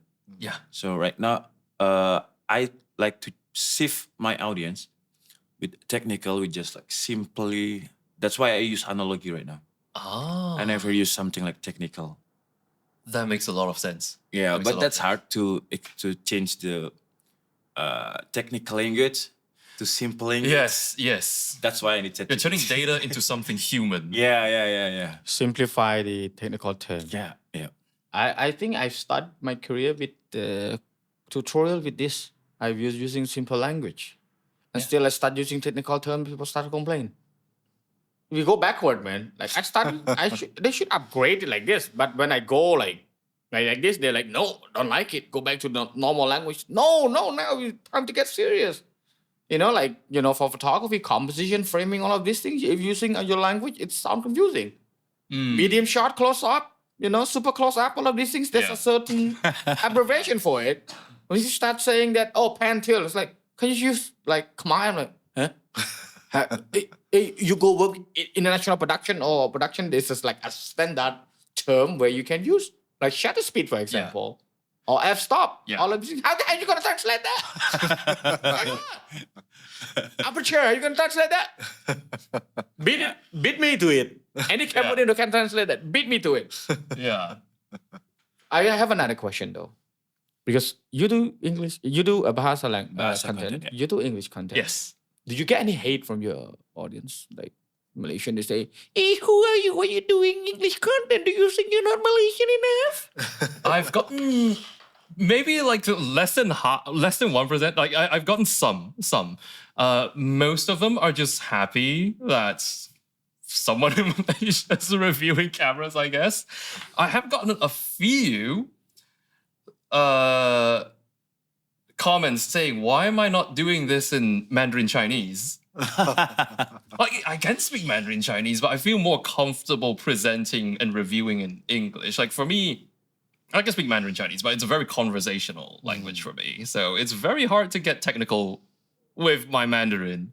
But like, what are the hate comments? Like, you mind talking about it? Like, what did they say? Like, they just saying, "Oh, why don't you do in?" Chinese looking dude, Chinese face. Why aren't you creating content in Chinese? They should go to Kai Wang, dude. Kai Wang. Kai Wang.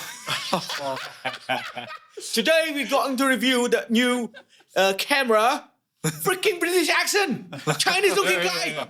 Hong Kongese speaking British. English.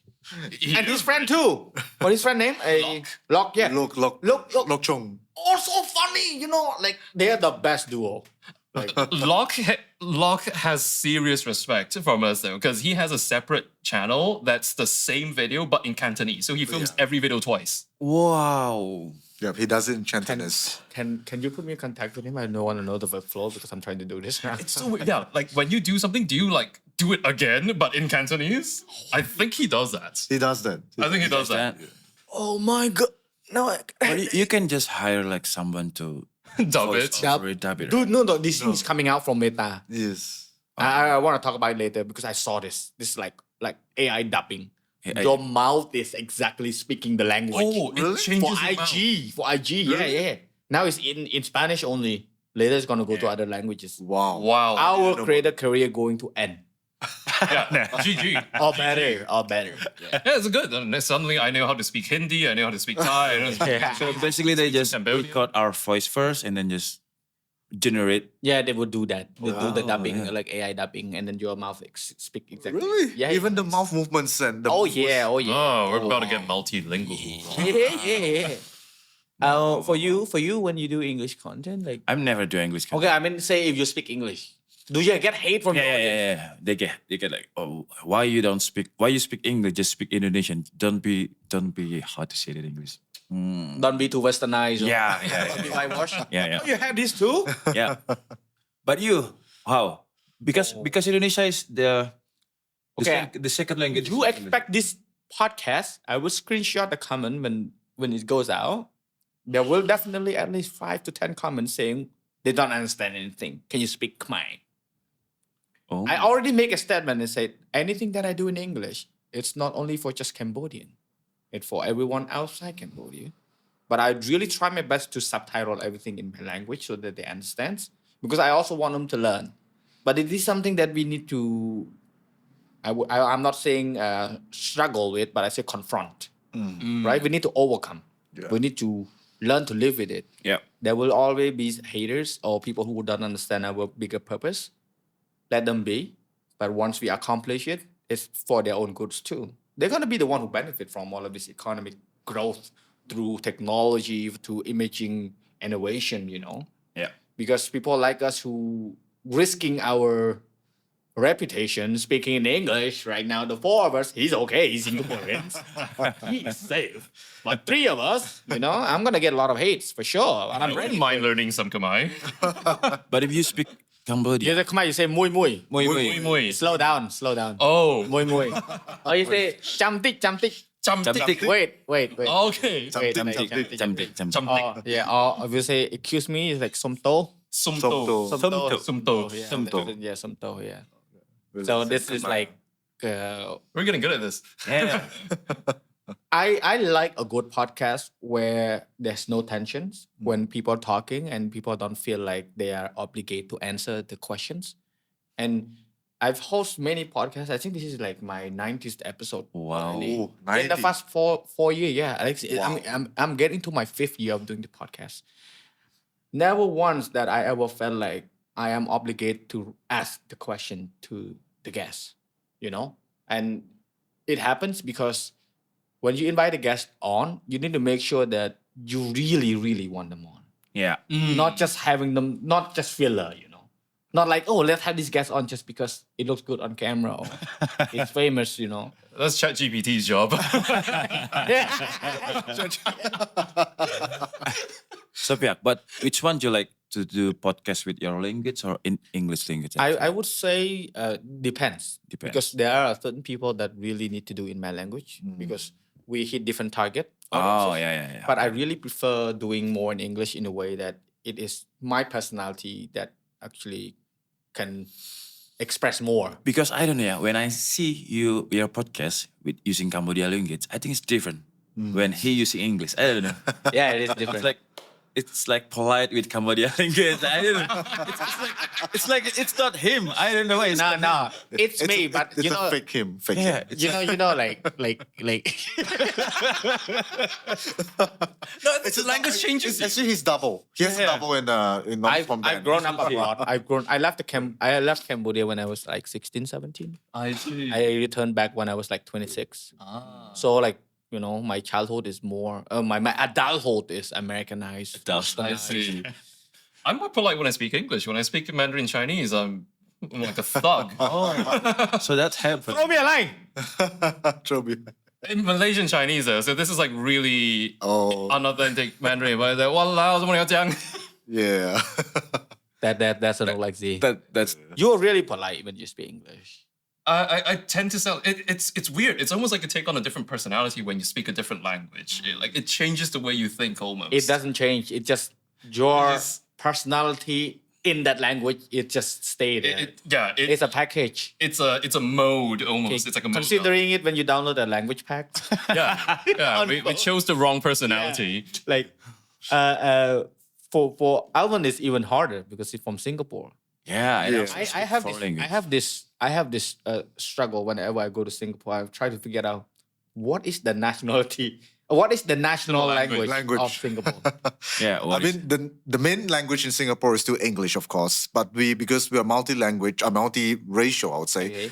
So we have like English, we have Chinese. Actually, we're pretty similar to Malaysia. Like we have English, Mandarin, we have Malay, we have Tamil. So we have like the 4 main languages in Singapore. So if you were to take like the MRT in Singapore, like the train in in Singapore, you'll hear like announcement in all 4 different languages. Like English, Malay, Chinese, Malay, and Tamil. Oh my god. So it's a multiracial thing. But we do have our own language where we call it Singlish. So it's very similar. Yes. Okay lah. Okay lah. I'm already used to that. Yeah. My name is Singapore. Okay lah. It's like English with Malay, right? Yeah. Singlish is beautiful. Yeah. So English. we mix like English and Malay and Chinese and sometimes some dialects in there. So it's like a mixture of different languages. We can have like one sentence. We can have like maybe 3 or 4 languages in one sentence. So it only takes a Singaporean to understand a Singaporean.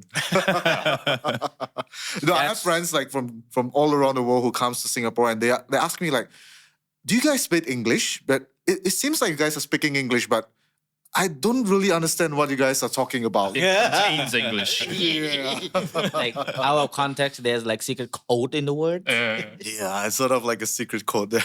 There's this thought that came through my mind when I traveled to Singapore like quite often lately, and then I realized that comparing to my experience in the US, like the economy and also the environment. I mean, I'm not comparing Singapore to the US like it's similar, but for me, I feel like we kind of missing out that for us ASEAN, Asian, we tends to want to go to like first world country like Europe or the US to experience the first world country, right? But for me, I feel like Singapore is more than enough to get that type of experience because it's too close. Then we just ignore the fact that they have everything exactly the same as the US. Do you feel the same when you Yeah. go? Like, okay, forget about like, oh, it's a fine country or is it like a lot of rule? I mean, I get it, right? But in terms of like, the access that you can have, right? Yeah. The events, the venue, and also the lifestyle, I would say. Yes, So yes. the thing is, For that, I agree. But what I don't like from Singapore is tell a Singaporean. sorry, okay. because it's because I'm a smoker, right? Oh. I know where this Smoking is bad. Smoking is Smoking bad. is bad. Smoking is bad. No, that's what the government is trying to do. Like, they're trying to just get everyone to Not sort smoking. of quit, like force them in a way to quit.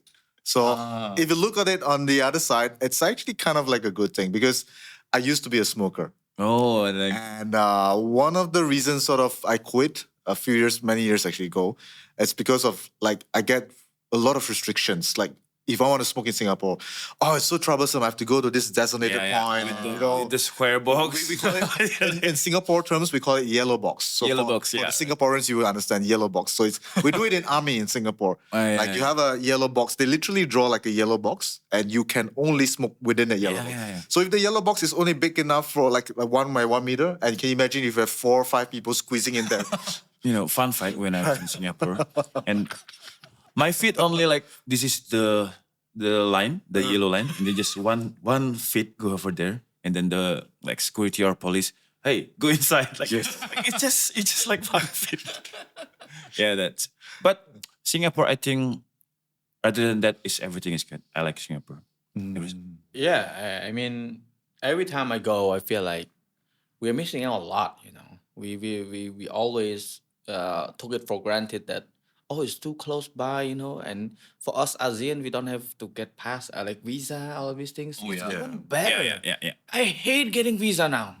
Like I go to, I mean, no disrespect to other country, but like applying for the visa was a pain to get it and waiting for it. Now can we just do something else better? Like, getting like arrival, all these things. Like for you, for example, you're lucky you're Singaporean because when you travel, Yeah. you have less headache. That's the only thing that I love, my passport. Yeah. I only love my There's this event, BIRTV, right? Oh yeah, in China. China. I bought a ticket and everything was supposed to go. And then I forgot to apply for the visa. I totally forgot that I'm going to China. It was painful. Like not going. Because I really wanted to go. I could have see you there too. Yeah. Yeah. I was like, I'm gonna surprise Alvin when I'm going. And then I surprised myself. I was in Immigration Bali said with no. you instead. Oh yeah. Yeah. No, but Bali is a nicer place to go. Oh yeah, I had a crazy time. Yeah. He's a good host. Maybe don't tell that online.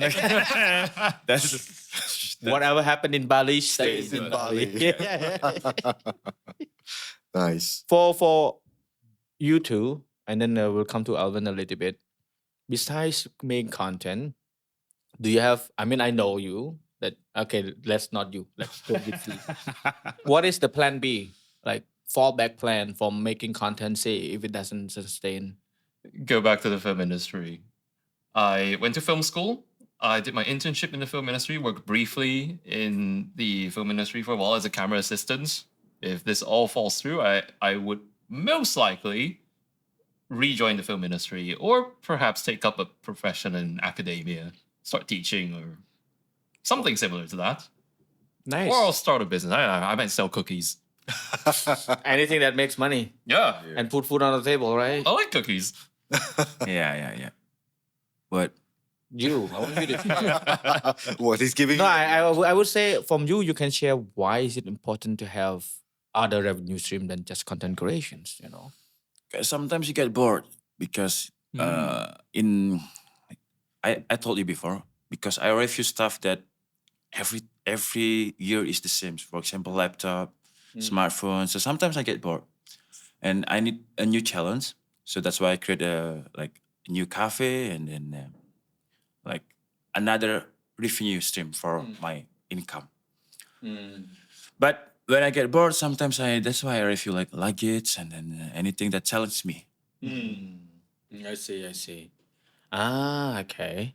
But I mean, can you just do other content like, like same, say you're doing technology, you're doing text, but you still can doing text, but you do a different approach, like going more cinematic, making like a short film out of it.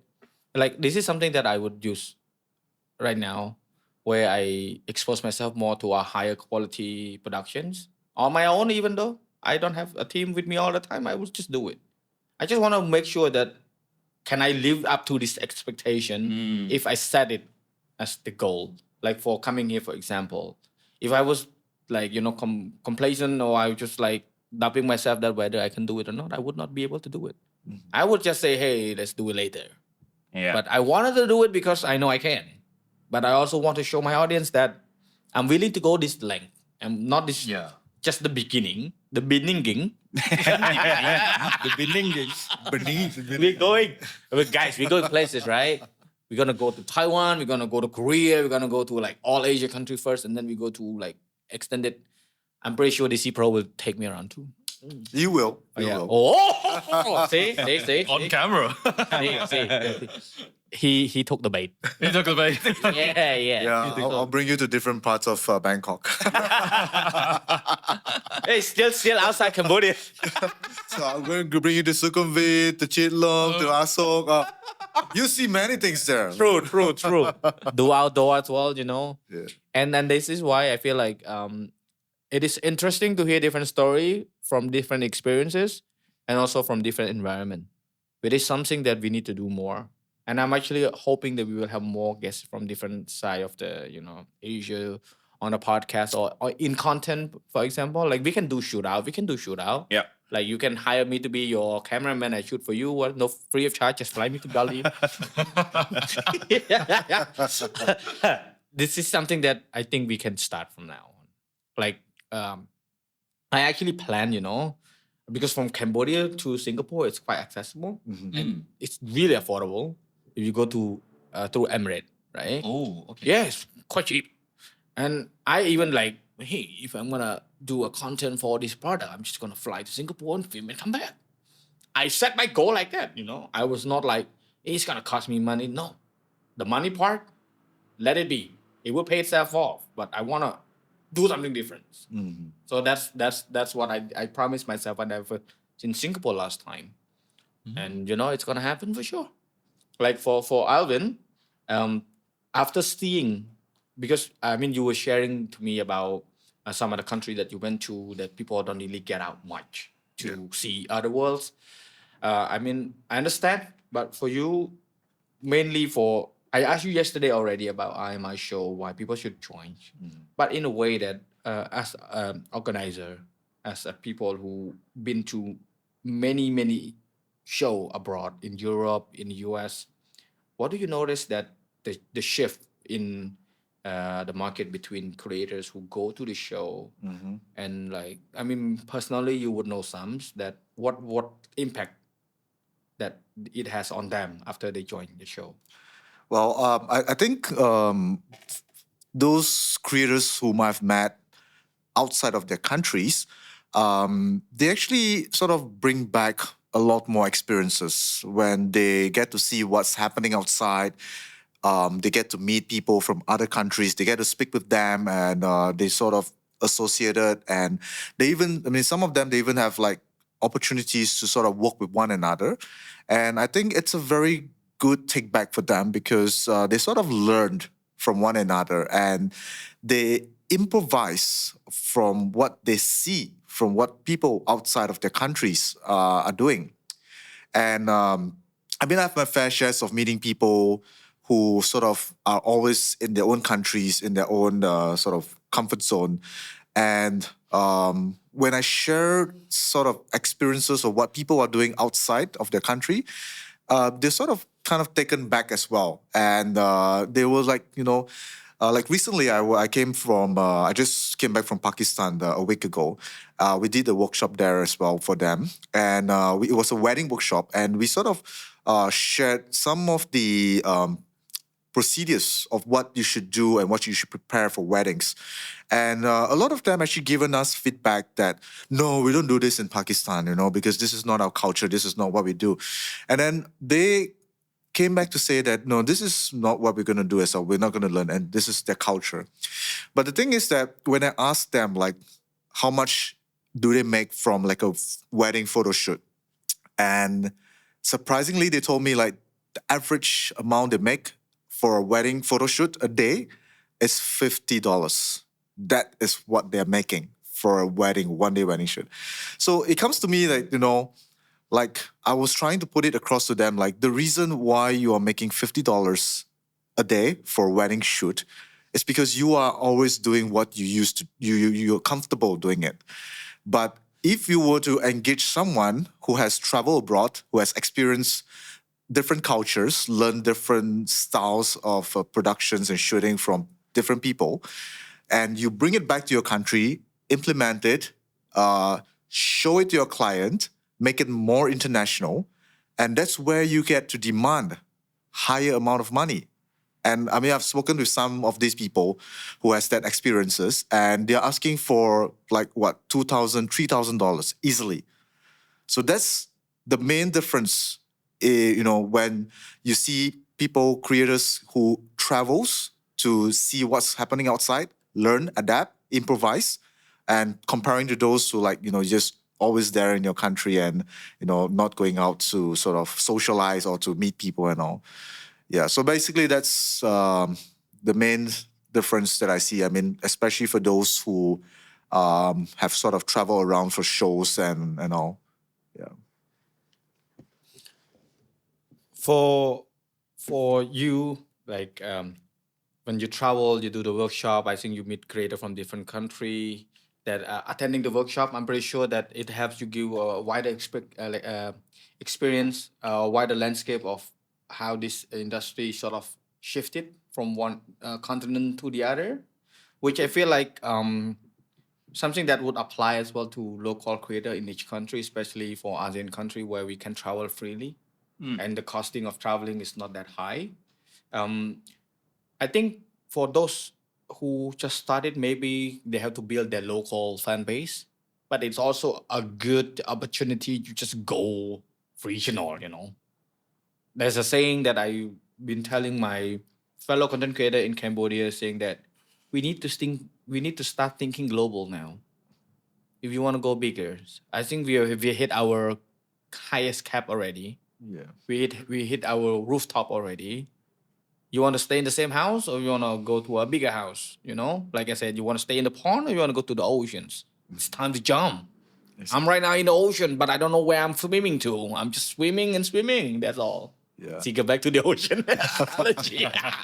Hey, no ChatGPT happy with this. Okay. This is me okay. Okay. Topia only, yeah. No, but I think what I mentioned earlier on in terms of like traveling and all. I mean, you don't really have to physically travel, like get out of the country. But what I was trying to say is like get out of your comfort zone. Yeah. Like you don't not just because like you have been doing this for 5 years or 10 years and you think that, oh, this is something that you've been doing for the past 5-10 years and then you will do it again and in the future as well. So what I was trying to say is just get out of your comfort zone, explore what people outside are doing, learn, adapt, and improvise. Yeah. And also I think that's really important. they also like when I met friends say in Singapore or in other country, like for Z, we tend to understand our assignments when we are with our fellow creators from other country, right? When we introduce each other to other brands as well, we're not gonna say, hey, go sponsor him, he's good. No, dude, we just introduce and then what they're doing and then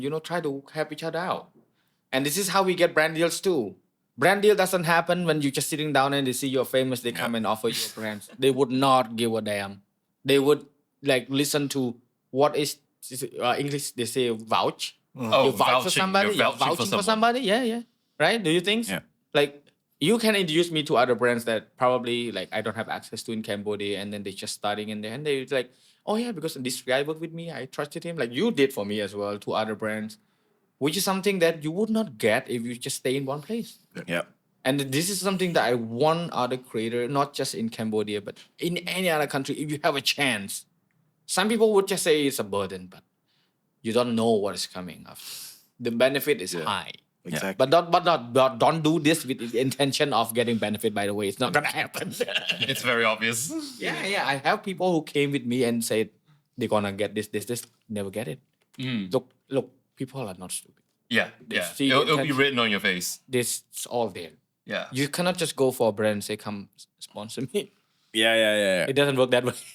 It doesn't work that We way. need to be fine first. Yes, Yeah. exactly. Put yourself on the map. Yeah.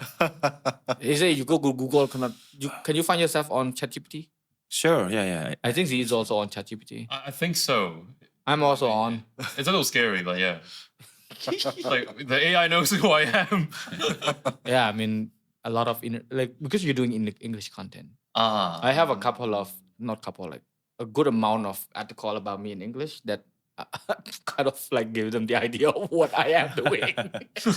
I was like, what? Based on that one article. Oh yeah. And then they do like extended research about me. It's crazy. Yeah. It's crazy. And for IMI show, we need to go soon. I need to clarify again. For IMI show, is it we don't have to register, right?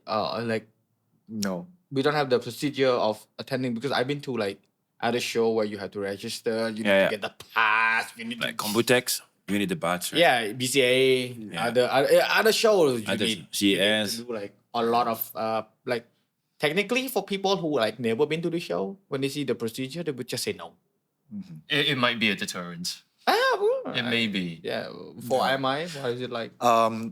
As of now, from what I know, there is no registration, but I'm pretty sure we are going to have a registration system as well. But of course, it's going to be a free show. So we'll keep it very simple. Even if you don't register it online, you can just walk in, and it's going to be easy.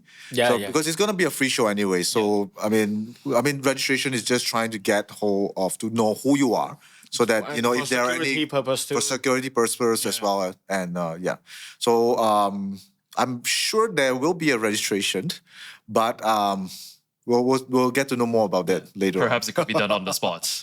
Yeah, of course it can be done on the spot. And now, I mean, everything now is done online, so it's very easy that you can just go on a web page and just fill in a few of your particulars, and then you can just get yourself registered. Yeah. Before we go, I haven't asked this question yet. I said because we talk a lot about creative meeting, manufacture brands, right, and sort of like exchange scope and opportunity. But for brands specifically, because yesterday I already asked you a question why brands should join, but I want to ask you a different approach. For brand, what is the benefit when they meet creator or people who are actually knowledgeable about their products? You're talking about asking about the brand? Yeah, like say when you were with Gion or you were with Nanlai or other brand that you will work with. How do you feel when you meet creator who are actually passionate about your products, know about your product, and give you like feedback or or advice on how you should market the products? How do you feel like, because you had this experience, and now you actually providing this experience to brand and to the creators. So right now you are the middleman, you're the bridge. Yeah. But before you were on the other side of the bridge. I want to hear a little bit, because you are the best person to talk to about this. Yeah. So this is something if I meet people like that, if I get a chance, I'll probably hug this person.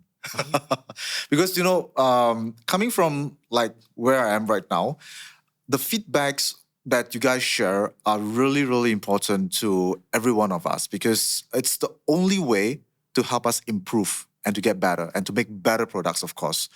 Yeah. And I think, whenever we get this feedback, in the past, the brands are usually a little bit more hesitant when, listening to these feedbacks and all. But it has come to a point of time where I think competition is getting way too tough. And then, a lot of brands are starting to make similar products, and competition is getting really bad as well. So it has come to a point of time where the brands are beginning to listen to the end users, and they are starting to adapt, to make changes, to improvise their products to fit the users' needs and requirements. So if you're asking me about what we think about these feedbacks, I think we treasure this feedback a lot now, and it's the only thing that helps us to improve and to make better products for the brands. Thank you. That's clear my question mark. Before we go for the two of you, I think we talk something off screen as well about being connected from a brand and the brand not allow us to say anything we wanted. I mean, we have the responsibility to be professional as well, like providing the technical aspect and technical experience, and also honest review. Yeah. Yes. What would you do if a brand say, "Hey, review this. This is what you have to say. You cannot say this and this." Would you work with them? I don't like it. I would probably turn that down. Yeah, but had you compromised yourself before doing so in the beginning?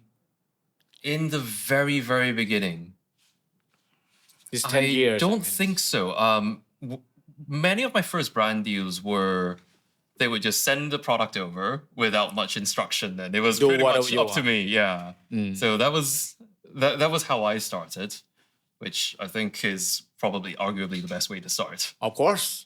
For you? Many brands. Yeah, I've done like I reject one brand, but I don't want to spell the name. But They don't need to just they at first they just like just give me the products and then just do everything I can, and then after like recently they like don't tell this, tell this. It's like it's not my thing, so it's not the brand that blacklists me. I blacklist the brand. That's something we talked in Taiwan back then. yeah. During the year that Yeah. okay. I see. I blacklist a couple of brands as well. Yeah, you blacklist a lot, not a couple. I know. I know. Hey yo, now they want me, dude. Now they all want me, but I don't want them. There's a certain integrity that you need to preserve to make sure that you are well recognized and Yeah. well respected in a way that you are not being buy off by a brand. Yeah. I never sell my sorry, soul to any sorry brand. to interrupt, but I think the one who pay me is my audience, not the brand. yes, True. That is If sometimes Right on spot. my engagement going down, Right on spot. I'm replaceable, right? Yeah. The brand can maybe just Z or just you, and I'm left. So the main revenue is come from my audience. I think it's not from the brand. Yeah. So that's why I need to on the audience sides. Yeah. I agree. Understand. I agree with this. I always tell my people that everyone is replaceable. Yeah, And the backbone of the content creator is not themselves alone. even the brand is replaceable. Yeah, of course. I can buy the brand and own it. Of course you can. Yeah. You have 5 cameras here. It's crazy to think about brand deals and stuff, because when my podcast started, I like openly stated in the podcast that there is going to be non-monetized, non-sponsorship Ooh. podcast for however long for how long I can do it. I don't really care. So I'm just gonna stick with it because I cannot afford paying my guests to be on the show. I mean, there's a fine line of taking advantage of your friends and being transparent with your friends. If you're not making money, you're not ripping off from your friends, that's fair. If they agree to be on and you don't monetize, you don't make in a side job or plan B revenue stream from that content, Yeah. it's transparent and I keep it clean. I never monetize a word. Unless it is for donation, I would turn it on. I screen captured how much we made. After we collect that money, we turn off the monetizations. It's just playing it fair. And doing so taught me a thing or two, that if you have enough discipline to stick to your plan, to a certain point, it will sort of pay itself off. Yeah. I got other brand deal outside podcasting, Yeah. but they amplifying my credibility in content creation in a way that I can talk to anyone or be with anyone.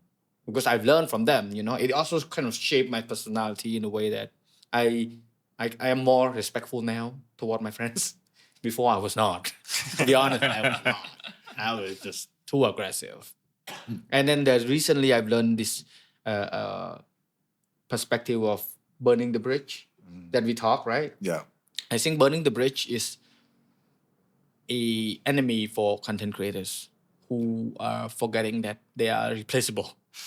Have you burned any bridge? No. See, this is something that I love. People straightforward can say this. Not many people can say this. Some people they say, I don't know. Like for me, with Alvin, the bridge can be burned many times. We never burn it. Yeah. For real, the bridge can be burned many times. We never burn it because his job took him places. Also, I work with many differences, which is like direct competitor with this brand. Yeah. I maintain the friendship because I know it is bigger than that, And also, like, there's a fine line of making a friends and working with a friends, Yeah. right? It's a big difference. Yeah. Yep. But once you mix it, you got the latte with different milk. All right, we gotta go soon. Yep. But before we go, I want maybe Z, you can share a little bit of like, something that you always want to say, something that you keep in your chest that can help you say it out and then feel better, or something that you want to send to your fans or my people in Cambodia. You can just say it before we go. There's no Sure thing. judgment into this. Just say whatever you want. That's incredible. First of all, you told me that actually quite some of the people from Cambodia have been watching my channels. I just say hi more often. Say hi more often. Like That's that one over there too. he's Watching right you. there. Yeah, and he doesn't know. See, he's watching on his phone. He watches watching on his content too. Please say hi more often. I would love to meet more of you guys. Like friends from Cambodia. I would love to make more friends from Cambodia. That's one thing. You come to Cambodia, you make content there. There's so many Cambodians going to comment on your video. I guaranteed. Yeah. That sounds Real. like a plan. Yeah, That sounds like a plan. You go to like a temple, like Angkor Wat, you shoot video, you say, hey, I'm in Cambodia. It's gonna be like 1,000 Cambodians say welcome to Cambodia on the video. I want to see Uncle Wat And actually, it's a with good my thing. two eyes. Yeah. They're very supportive. That's Yeah, incredible. Yeah, it's the support that really keeps it going. Honestly, content creation, it sounds like a dream job, but it's actually incredibly tiring. Though But we love it. we love it. Yeah. We love it. It makes no sense. We're complaining about it, but we love it. But that's literally how it is. And it's the supporters. Just like That make it like work. a wife, complain all the time but love the husband. Exactly. Exactly. Your wife is gonna see this. It's okay. It's okay. Anything else? That should be it for now. Hey guys, please subscribe to him, follow him, especially Cambodians, and Indonesians and Singaporeans and Malaysians. Everywhere. We need you guys, to be honest. We need you guys to help us break the algorithms. Yeah. I'm actually planning this too. I plan to say this. just now. We need to break the algorithm. We need to have the regional cross-subscribe each other. Yes. So then YouTube don't just promote us locally. Yes. Exactly. Because like Bahasa can have English subtitle. We can turn on and we can understand. Yeah. You can Oh, yeah. Yeah. Anything else? And maybe I will use the AI that you said. Yeah. Yeah, that was pretty something. Yeah. Before we go, I will show you a little bit. Okay, go on. Anything? Anything? Just thank you for inviting me. No, thank you for joining. Yeah, This guy don't speak it's a real much. pleasure. We don't go on podcasts. There's very something to make me more comfortable. No, because you're talking to me.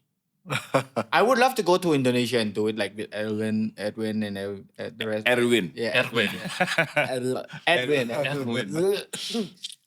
Oke, jadi can I speak with bahasa? Please do it. Oke, buat orang-orang Indonesia, mungkin subscribe channelnya Sopiak ya. Walaupun nggak tahu artinya, ya tapi bisa belajar bahasa Inggris lah. Di Million subscriber coming. Oke. Thank you. Thank you. And Thank you. Alvin, Yeah. I think you can share anything about even the show, whatever. Like we need to make sure that whatever you want to say is heard before we go. Yeah. You can go as long as you want. We can sit here No, and listen. don't worry. It's lunchtime. We're all hungry. Not too late. Not too late. Not Not too too late. Not too late. No, I mean, I'm really happy that you guys are here, and I think, of course, I want to thank you guys for the support coming all the way to attend our press conference here in Bangkok, Thailand. And of course, I look forward to seeing you guys again in the actual show itself. And I hope, you guys out there will come over, support us as well as this show. And, for all the creators out there, I think I just have something, because I speak with a lot of creators from all around the world. And the only thing that I see that, is able to sort of help you to grow and expand is the passion. And after hearing all these guys here saying, all the difficulties that you guys have gone through, and you have to bite your tongue to get things through. I mean, these are all part and parcels. And personally, I feel that the key thing that you always have to remember is never give up. And I think passion is something that is the drive that you have to be persistent on. And I always believe that somehow, some way, sometime, you will get there. Yeah. It's just about persisting, and just remember, never give up, and always, stick to your passion. I think that is very, very important. Believe in the process. Yep. Let him cook. Let him. Let him go. Let him finish. There's a thing That's a in meme. Cambodia right now. This word is very popular. Oh, really? Yeah. Along with skibidi toiletries. But last question. Oi, oi, oi, oi. Oi, oi. Maybe last question to close. English or Spanish? No. Okay. Let's not get there. Yeah. Okay. Let's not get there. Last but not least, thank you everyone for joining. Thank you so much for having us. Making Thank it you. happen. And thank you to STM, but the digital STM, Yep. for their support. I mean, I would not able to do this without them, and especially for the locations, even the loaners, the S3, the Sony S3. It's even like this is not cheap using it, and the mic, the lighting, full set. They're using non-light here. I don't care. I can say any brand because I'm not exclusive with any brand. The studio space is nice. Very They are nice. fun. Very nice. This is a lot of saving for me and also for the team, and I really appreciate it. Please check them out. If you're in Bangkok, in Thailand, you want a camera gear, you want anything, you can check them out. It's not a sponsorship. It's just a shout out, a mutual respect, because they give me the space. So why the hell not? I give them a shout out. This is something that I think is fair. It is transparent. Yeah. And I will put the link below. Go check it out, especially for Cambodian. បងប្អូនមកថៃត្រូវការគ្រឿងកាមេរ៉ាឆែកដូចគ្នាអរគុណ and we apologize for any inconvenience or for any wording that kind of like hurt your feeling. Please go cry yourself. Just kidding. Just kidding. We need tissues. We don't mean any harm to anyone. What we share here is for the better of our community, and we want to grow bigger together, not just for us, but for the society alone, for the community alone, right? So see you next time. Thank you. Bye-bye.